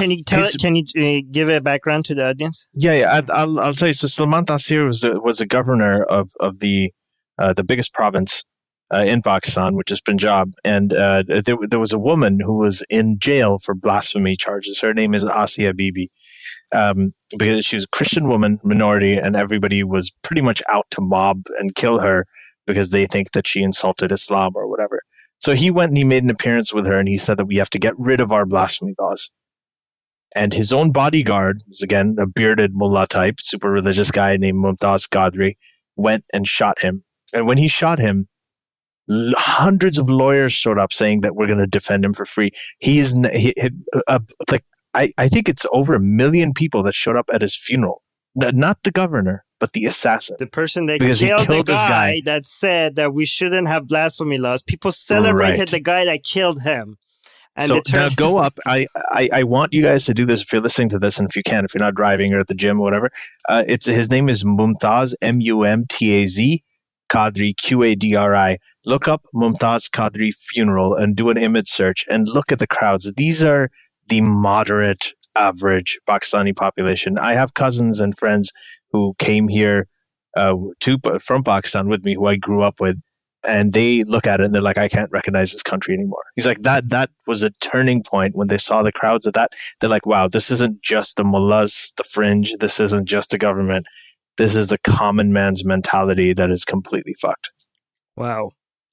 That's yeah. And and also a lot of people will say that, oh, Pakistan was like so liberal back in the day. Pakistan was so this back in the day. Okay, first of all, it's not a surprise where Pakistan has landed, okay? Because Pakistan was founded on the principle a safe homeland for Muslims. In the same year, Israel was founded as a safe homeland for Israel, for Jews. Both the countries were founded by secular people, right? Their founders were secular. Pakistan's founder was secular too, although a narcissistic asshole, as you dig more history, that how he lured the creation of Pakistan and all of that stuff for his own powerful gain. And but the point is that both the countries were founded as a safe haven for a religious group. You really think that when you say safe haven for one particular religious group, you're going to end up with a secular government forever and ever and ever? Of course not. That is not how this thing works. Religious people the creation of Pakistan was propagated as holy war. That's how they projected it as. This is holy war. This is jihad. They did not project it as a freedom from oppression or, Muslim Hindu majority. In fact, in a Hindu majority country, India, they've had Muslim presidents. They've had a Muslim leadership. But in a country like Pakistan, everybody is just like in the gutter, right? And in a country like all of their biggest celebrities are Muslims in India. All of the biggest Bollywood celebrities are Muslims. Cricket stars. Right? So everything. I'm not saying that India doesn't have problems. India has a lot of problems, but extreme religious divide is not one of those problems. The current Indian government is more divisive, yes, but it's not such a huge problem that, of course it cannot be ignored. It should be addressed, and a lot of responsible Indian citizens are addressing it, but it's nowhere near the level of discrimination that you see in Muslim countries, including Pakistan, and the decline too. The secular democracy, Indian democracy, is booming economically, educationally, in every aspect. And one thing actually about India that I think we should people should talk about more is India is actually home to the second largest Muslim population in the world. Yes, and it is, very close to the third largest. And there are only 13. And India's got more Muslims than Pakistan. And it's right. It does. And it's only those Muslims are only 13% of the population. So it's really interesting to see that you can have such a massive, the second largest Muslim population in the world after Indonesia, and there is not a single international jihadist terrorist. Well, we're going to get Hindu terrorists pretty soon. Also, all of these there's places, more Hindu terrorists than there are like Muslim terrorists in India. No, dude, like Hindutva people can be really. The Hindu nationalists. It's actually getting worse and worse. They're learning from their fellow Muslims. Yes. So you guys, I'm gonna just type the name of the movie here. If you can just plug this movie in your Google comments or wherever audience can see it. It's Padmavati movie, and just Google that and hit news tab. That's Padmavati. Padmavati. It's ridiculous what's happening, and this movie is just okay. So these people actually think that this queen existed, and there is no evidence that this queen existed. Right? Same with their what is it called? Their science, they think like they discovered so many things before the modern world. Vedic science. The Ganesha. No. Modi actually made a speech to scientists. This is okay. We're going on a tangent here, but he made a speech to scientists that look. We put an elephant head on a human. Oh my fucking God! The Ganesha way before the neurosurgeons were doing that. We were doing head transplants, and I was thinking maybe ISIS makes the same claim. Guys, before we're running out. Should we talk about Aziz because we're talking about MeToo movement and stuff? Should we talk about Aziz? Oh yeah, can I just wrap up the point though, because I kind of left it in the middle. So so basically my whole point was about bringing up like Israel and Pakistan's creation was that just like in Israel, you see Zionists taking over more government policies. The whole settlement thing is a Zionist thing, right? It's not a secular thing. It's bringing Jews from already settled places back. It's ridiculous. And in Pakistan, what you're seeing is like religious zeal on the rise since the day Pakistan was created. Since the day Pakistan was created, right? This is not a surprise. When you create a geographical territory for a specific religious group, this is what you get. This is not a democracy. You're not. They're like, oh, we're going to be a democratic republic. You cannot be a democratic republic by saying that this group, this is safe haven for especially these people. How can it be democratic at the same time? It can't, right? So it is no surprise. So people who say, oh, it only happened after Zia-ul-Haq, so it only happened American intervention, blah, blah, blah, blah, blah. No. Yes, those were catalysts. They sped up some things, but these things were inevitable. These things were going to happen because of the flawed foundation of these countries. Now, is there a way we can fix this? Yes. How can we fix this? Just take out the religious identity component from the nationalist agenda. Are they going to do it? Nope. Well, I mean, it's kind of the opposite of what's happening in Iran right now, right? The Iranian people are trying to push the government to become more secular. The Pakistan, you have a so-called secular government, and the people are pushing it to become more Islamic. Is that a very simplistic way of looking at it? I don't think people as a whole want Sharia written down. They like the idea of it. But at the same time, I don't think Pakistani military is ever going to let it happen. Right. But but what you're saying is that it's the military that doesn't want it to happen, but the people. So it's kind of like a little bit of the opposite of what's happening in Iran. Right? Yeah. So I can't really say if majority of Pakistanis are in favor of officially making a Sharia country. I can't make the claim. However, I do say that majority of Pakistani Muslims are sympathetic towards Sharia, right? And the only reason I can't make that claim is because I actually don't know like the exact facts. It's really, really hard to tell because census and everything is not there, right? So I can't tell you. And the fact that religious parties never really win majority votes in Pakistan, that is another interesting thing. Now, is there corruption in the election system in Pakistan? Absolutely. Maybe yes. It's because they don't have the right religious ideas. No. They have those. They have those. Because isn't parties. it like as soon as you disagree with them, it's just a little bit on some religious things, then they hate you more than the secular people. They have hardline religious people, but a lot of the people vote according to their ethnic identity, ethnic party. Right. And there's also the element of, remember what Muhammad Al-Qadra told us, Armin, in the previous podcast when we had him on, is he said even in Syria, he said that if you ask them what they want, the people, they'll say we want Islam. But if you ask them where they want to live, they're going to go to a secular country. So that's the thing. I mean, there's a because disconnect. That's where they're happy. The Muslims are dying in Muslim countries, but they're happy and living exactly as they wish in Western countries, right? But then a lot of them in Western countries want to turn it to Sharia. They want to make it like the places they. Anyways, but can we move to the because I wanted to ask what your views are on the whole Aziz Ansari situation. Yeah, you had a post about Aziz Ansari and how that was that was damaging for the MeToo movement. Are you guys sad that Islamists didn't get to me? So you guys are gonna like let me, get killed by all the regressive liberals. Regressive liberals. It sounds like that. Well, they're just benign. They're gonna be like, "Hey, look, Mama, what she said." Anyway, but just for the people that have been in a cave or something, can you just give them a very short summary, intro, but then give your opinions on it? Okay, you guys do the intro. I'm not doing the intro. Ali, do you want to do the very fast intro?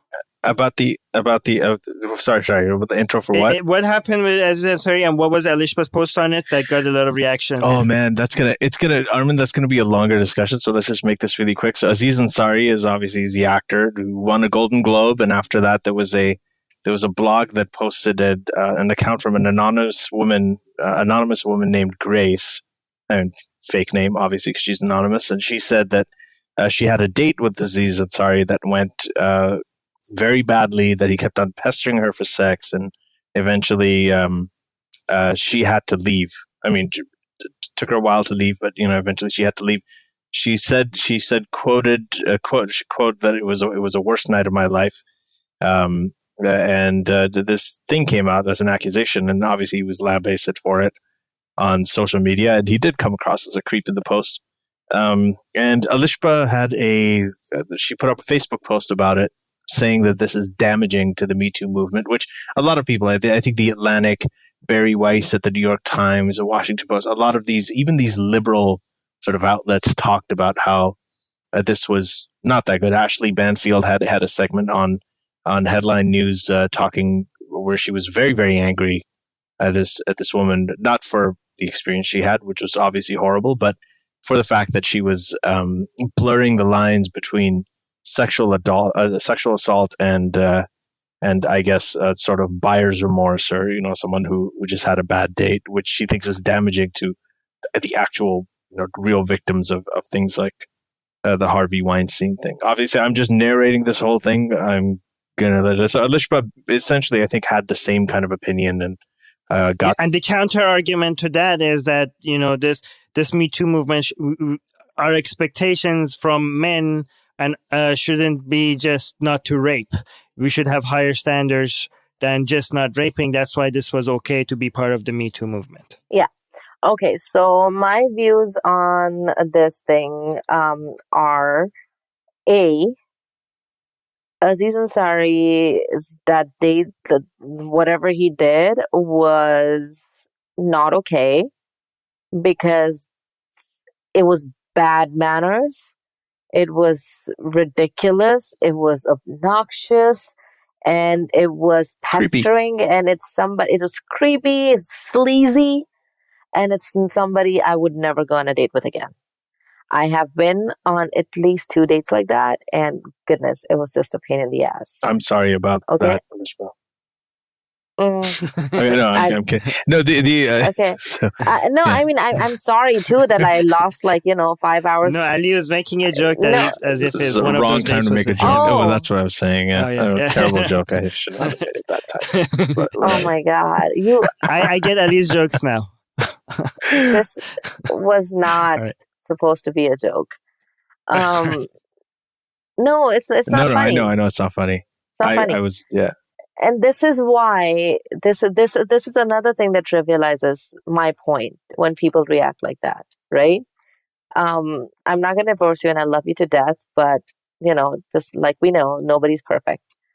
So anyway, so moving forward. Because we're short on time, so I'm not going to publicly berate you. Okay. I'll make an exception for you. Thank you Everybody so else much. is Thank you so much. subject to my wrath. Anyway, so this Aziz Ansari thing, I think that it was a really, really bad date because she had the agency and the opportunity to leave. Right? Leave. And I'm not saying that she was cornered and she was in the apartment and she couldn't figure out how to get out. They got to the apartment. She whined that, oh my God, he didn't even ask me if I like white or red wine. Half the time, I don't even have white wine in my fridge. So if somebody likes white wine too fucking bad, So that was her first complaint, that he didn't ask me. And right there, I was like, okay, so I think you have a problem right there, that the date did not live up to your expectations, because when I went through rape and harassment, I was not worried about what I had, what I was drinking, or, oh, did he even offer me to sit down? Those are not the things I was concerned about. I was concerned about the act itself. Well, just to be clear to the audience, you actually experienced. Yes. Oh, yes. Yes. Being raped. Yeah. Okay. So, what happens in this situation is that after they hang out at his apartment, they leave to go have oysters, right? And now white wine makes sense because you drink white wine with seafood. Oh no, they went to the restaurant before they went to his apartment, and after. No, first they went to the apartment, then they left the apartment and went dinner. It was the other way around. I'm telling you it's the other way around. No. Okay, I'm gonna check this right now. Does it matter? It does matter. It does matter. No, it doesn't matter because either way, white wine goes with oysters, whether you have the wine before or after. Okay, but anyway. Isn't that like the okay? Okay, I'm gonna recheck on this. But it was at the dinner where he made it clear that he's like, let's get out of here. And he made it clear that he wanted to go back to his apartment to have sex. Right? And if I was in that situation, I was just like, I do not want to go back to his apartment because then it'll be impossible for me to leave. I would grab that public opportunity and be like, you know what? I am gonna we're gonna reschedule this date. Alishba, you were right. I was wrong. Whatever. They did go first to the apartment and then the thing. This was my major contention. Oh my God! Now you have another one on me. Anyway, go on. Yes. Go on. Anyway, like you were there. You were uncomfortable in the first apartment meet, right? But even if she was in the apartment, like he didn't ever physically stop her. Yeah, no, and he never stopped her. But I'm saying that even if he's like, because I can understand that in situations like that, nobody has to physically stop you for you to feel really unsafe. Yes. Oh, okay. Oh, yes. Holy shit. Okay. Oh, yes. In the situations where I was in, I was not physically stopped, but because the act of rape is so brutal that you actually freeze. And you feel unsafe doing anything, making any move, saying the wrong thing, right? So they leave the apartment. He makes his intentions very, very clear. What he wants out of the date. He's not looking for a deep emotional connection. He's not looking for that. So she has a second opportunity. She could have, not gone on for the dinner, but she went on for the dinner, and then she has a second opportunity to not go back to his apartment. She has the opportunity. Now she's saying that she did not have the agency, like she's a child that was put in the backseat of a taxi. No, she wasn't. She willingly said okay because she wanted to give him a chance. She wanted to give him a shot and she wanted to connect with him. So what did he do wrong? He kept on pushing her for sex. Wait, every single time? People are saying that she did something first before him. No, I don't know the details. I didn't. Yeah. So basically, like he kept pushing her for sex. He kept He kept So that's just bad. They did other sexual stuff before, and then. Yeah. So basically, like they. So that's just bad manners. Is it bad manners or is it worse? She was like, it's bad manners. She was like, I'm not into it. Like, I would just like a back massage. So he would back massaging her, and then they're like in a dimly lit apartment, back massaging, and then he leans in and makes another move, and she resists, and then every time she says no, he stops. But a few minutes later, he makes another move. Right? Because he was really fucking horny and a sleazeball, right? So he thinks that if he keeps pushing, let me finish the story. Yeah, I didn't say anything. So he thinks that like if he keeps pushing, she'll eventually give in, right? But she did not want to have sex with him, and that's what he did wrong. And I think nobody should ever put anybody in that situation where they're like, oh, if I keep saying that, maybe she'll give in. It's not a negotiation. Like it's ridiculous. Like let's no. That's where he was wrong. However, that does not qualify sexual misconduct because there were two adults on a date where she willingly, even after he made his intentions clear. I'm not saying that she should have been raped because of that. She is allowed to change her mind. Absolutely allowed to change her mind, right? But at that point, it was not about changing her mind. She had already made up her mind. But she chose to still go back to his apartment. Then when she realized that this date is not going to pan out as, she's not going to end up as his girlfriend. And she was just in a situation where he was just like, hey, whatever. So they ended, like, I'm horny. Instead of leaving, she ended up giving him a blowjob, and then he went down on her, and then he had the sexual preference of putting fingers in the girl's mouth, and she didn't like that, right? Yeah, this is ridiculous. She didn't like that specific aspect of it either. So overall, they were not a sexual good match. They were not compatible. He was looking for a fix. She was looking for a boyfriend. And it did not happen. I am saying that women should absolutely talk about this, but where is the context of this discussion? The context of the discussion is that men, when you go on a date, you are not automatically entitled to sex. And if the woman is saying that she is not interested in sex, then you should probably look for some other fixture, like you have Tinder, go on Tinder, right? You do something else. Don't go on Tinder. I don't know. I was married before Tinder came around. That's right. I never got to experience the pleasure of letting a stranger come into my home and potentially kill me. Right? Now you're shitting on Tinder. Do you think he deserved to be public? Like, if it was in another context, if it wasn't part of the MeToo movement, would publicly humiliating him, would that be did he deserve that? Okay, so here's the thing. I would say that the choice of words matter. In this case, because Babe is a shit website, right? It's a ridiculous. It's a really, really bad website. They don't have any journalists. They have like kids writing blogs, right? So that's why the choice of words was in a way that made it seem criminal and accusatory. I do think that this thing should have been discussed, but in a more delicate way, in a more detailed way, and in a way to do justice to the story.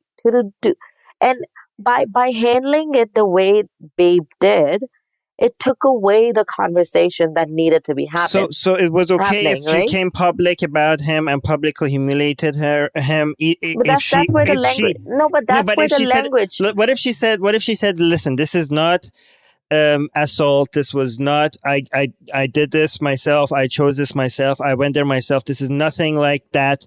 This is not sexual misconduct, but I'm going to tell you that this guy is a creep. This guy doesn't know, like, publicly humiliate him. But we do all the time. We do that. Like, I go on bad dates. I talk to my girlfriend all the time. It just doesn't make news articles because, it doesn't make news articles because none of those guys were celebrities, right?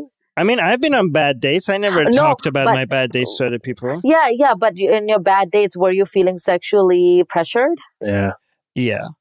But I don't go embarrass them. I'm going to be controversial and say it's different for a guy to be sexually pressured versus a woman. This is not about embarrassing him. This is about trying to hold men accountable for their actions, right? The guys I went on dates with who were like that, I warned my girlfriends, be like, if anybody ever asks you that they're going out with this guy, warn them, and this is the kind of person that he is, right? And I think that I'm also willing to consider that it may only be that one particular night when Aziz Ansari was feeling especially horny, because I have seen decent guys, once in a while they do some horny shit, right? And that's fine. However, I don't think that it's advisable to do it on a first date with somebody. It's like ridiculous. What the fuck are you doing? You don't even know the person. Aren't they supposed to be like horny? Like, isn't that the whole point of having sex? Like, what do you mean? Like, you're saying? Like, no. But here, I think here's what the problem was. Aziz Ansari saw this date as a sexual opportunity, where she saw it as one of first many dates to a guy she could potentially have a relationship with. Right. So she wanted a relationship. He wanted sex. Didn't go down the way it was supposed to. Neither of them got what they wanted. And it's not even like she left after he came. Like, they did it again. Like, the oral sex. They did it twice. I'm like, I think the advice to anybody is way more, in my opinion, is way more simple than that. It's not just in sex. Just don't be an asshole, right?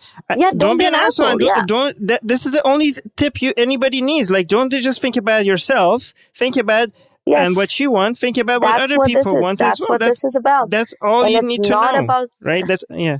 And I think this discussion has place in the extended MeToo conversation, because it's this kind of behavior that enables men into being rapists, right? This kind of behavior that becomes a habit. Entitlement? Right? Entitlement? The idea of being entitled. Yes, the entitlement that, oh, I took you to dinner. Why the fuck aren't you having sex with me? Right? So guys, things like I need to be the bad guy here and just say. I know, but let me finish this. I have so many more questions. So it has a place in Me Too movement in a tangent. However, to lump it with rape, harassment in a way that Salma Hayek, in a way that what's her face, all of these other actresses went through, that their careers would have been destroyed if they hadn't given into sexual advances of Harvey Weinstein and Louis C.K. and their livelihood was on the line, their dreams were on the line. Or the USA gymnastics team, right? That was like, I don't even know what to say about that. Where it was not, the girls were not betrayed by just the doctor, but two institutions that constantly protected him. But right? so wait, so if somebody wants to complain about something, they have to wait until this Me Too movement is over before they can complain about it? No, they can complain about it. I'm saying that the way Aziz Ansari's story needed to be handled, the choice of words, the editorial justice was not done. So did they jump on the Me? Did they seem like they were jumping on the Me Too? It was a completely accusatory tone, and you don't take that tone. This was like as if he violated. Yeah, it was a little opportunistic, Armin. I think. Yes, it felt like that. And I think she had a serious crush on him, and then we've all been on dates where we had crushes on people, and then after the first date, we were like, okay, I'm out of here. Right? We've been like, oh, you're not as fancy as you sounded in my head. Right? Even famous people. Right? I know I've been on a date exactly like that with at least one person who was very, very popular in secular movement. Okay, yeah. And I'm not gonna say. I know. I just said I recognize. Not because I don't. I'm trying to like protect him or anything. Just because it's been such a long time that I just don't want to get into this whole thing. That if he sees this, I'm not saying wrap it up. I have no problem with it. I was just saying into the whole defense and all of that recognition. Stuff. But I have been in exactly the situation before, and exactly the situation where what she's describing. Of course, we're married, right? Exactly what she's describing, and I cannot say that it was assault. It was obnoxious. It was pestering. I fucking hated that shit, right? But I do not feel that it was, because I willingly went on a date and then I got out of the date. Yeah. Do you think that right? So one it's thing about that some people might criticize you, Alishba, on is that you are way more powerful, and then you take control of things, and you don't take shit from anybody, right? And then you might judge other women. Why aren't we teaching women to take control? You might judge other women through your way of thinking, and you think, why can't they be more like me? But you are very stronger than most women. Yeah. But Armin, if somebody is sitting, if you go to this person's house and you're already feeling uncomfortable, that's strike one. They take you out for dinner and they tell you explicitly what they want out of this date. Strike two. You proceed to give into what they've been wanting, consenting to it in the moment. You are allowed to change your mind, but in the moment you consented. Now, if you're saying my nonverbal cues were saying no,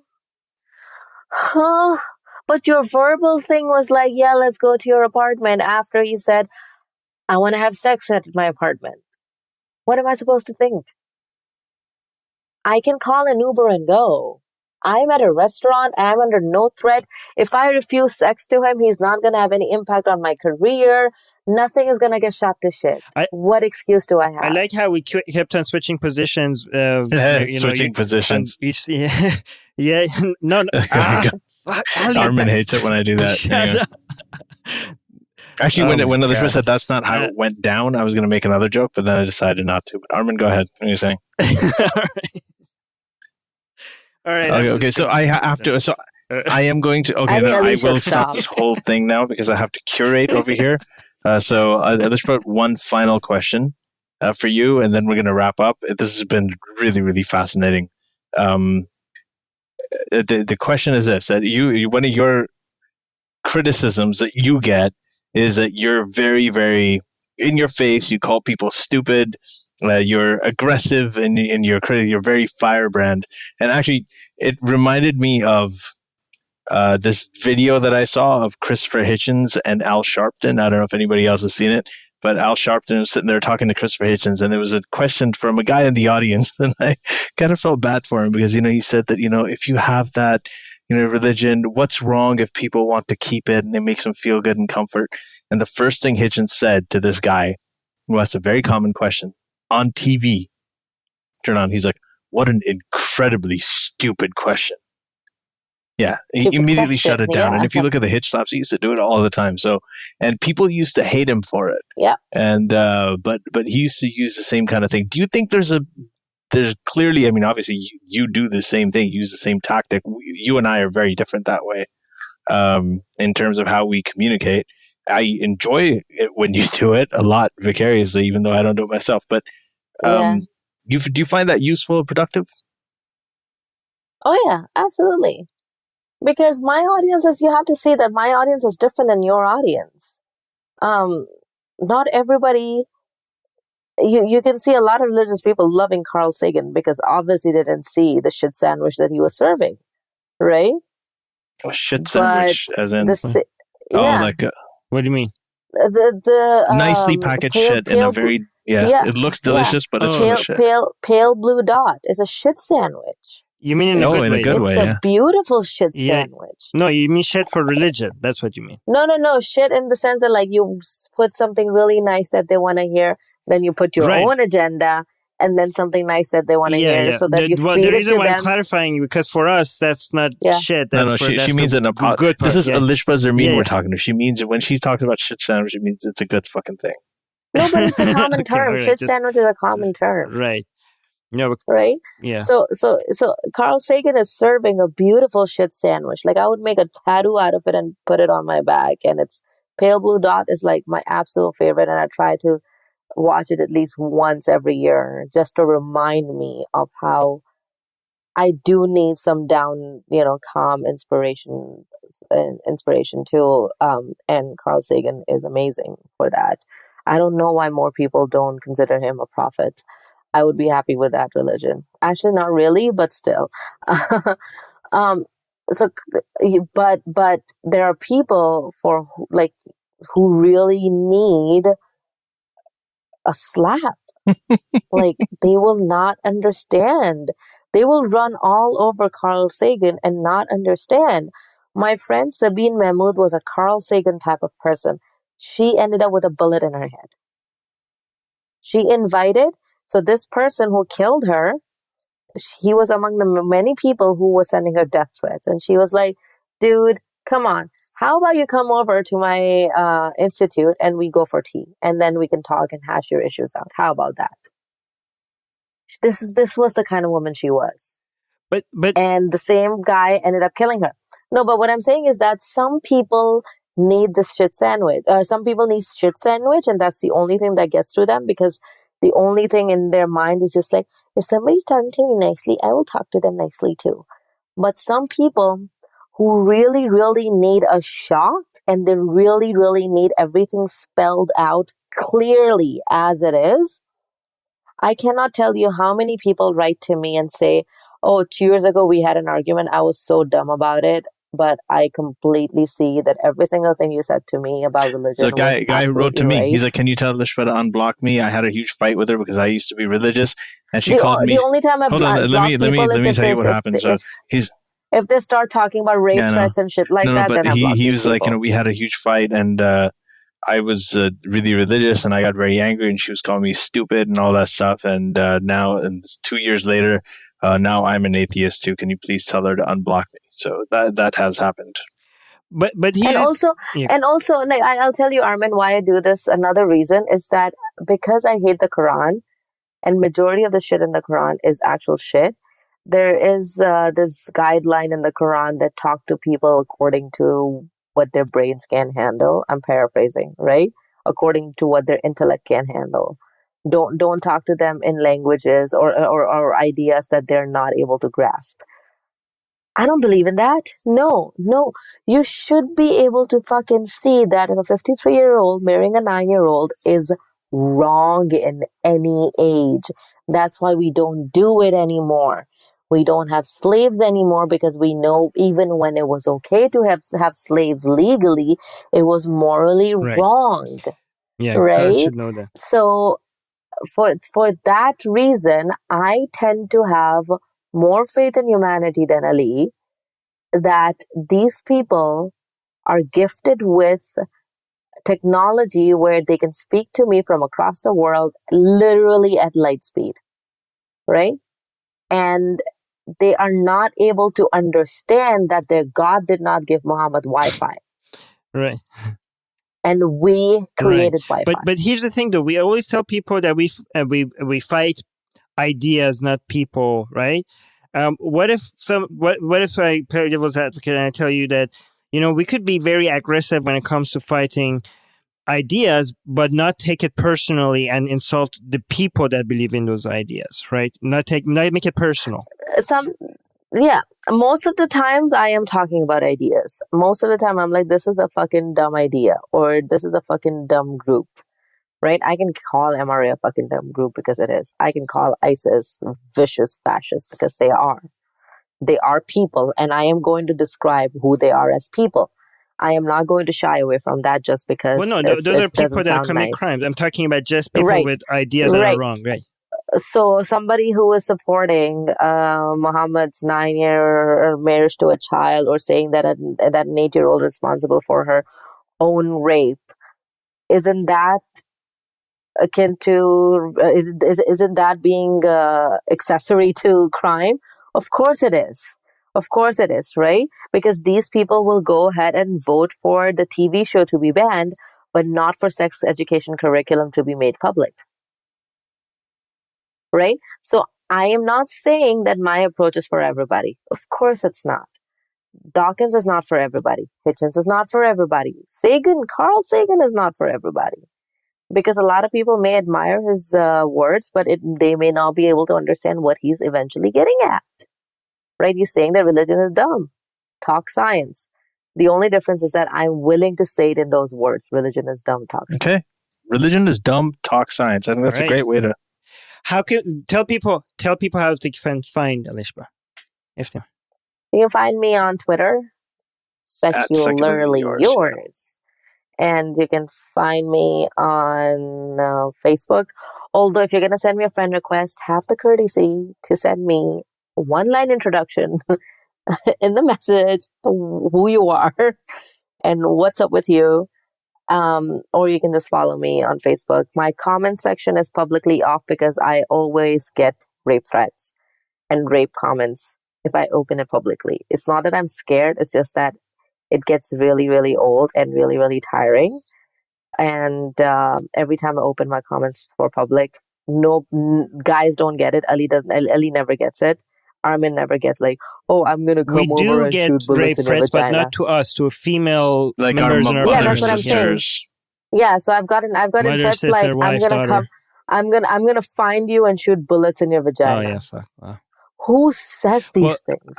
Religion of somebody peace, told me that they're going to come and rape my mom And then I told them I wanted to shame them. So I told them, actually, my mom has died from cancer. So I thought that you're going to be like, oh, sorry, I'm so sorry, I didn't mean that. But you know what they said? They said like, okay, I'm going to go find her corpse. Oh my God, Norman, I don't even know how you can say that. That's just like... Yeah, somebody told me, I was like... But this is what happens. So my public comments are off. You can follow my discussion, like my views, and you can interact with me on Twitter. Twitter is fine because I can mute your ass. Cool. So I can do that. But isn't it interesting that even when they want to insult us, they find like it's very popular to find female. I'm telling you, it goes all the way down. It's honor. To it's female about sexuality. it's this honor killing thing. That is the thing that we started with. The topic that we started with. Religion is always focused on a woman's skirt length, always, for a reason, and not just religion, politics too. Trump grabbed them by the pussy. Why? There's a good book on this, right? God and sex. It has a theory on that, but I'll leave that to another episode. I don't want to get into that right now. But thank you so much, Alishba. This was a lot of fun. This was a lot of fun, and I hope I didn't say a lot of stuff that people already know, and it was repetitive and boring. We should come again on a different topic. Yeah, it'll be cool. Yeah, sure. This is going to be good. So sure, like Aziz Ansari doing the two. I'm just anyway. And people in the live chat, thank you so much for staying with us.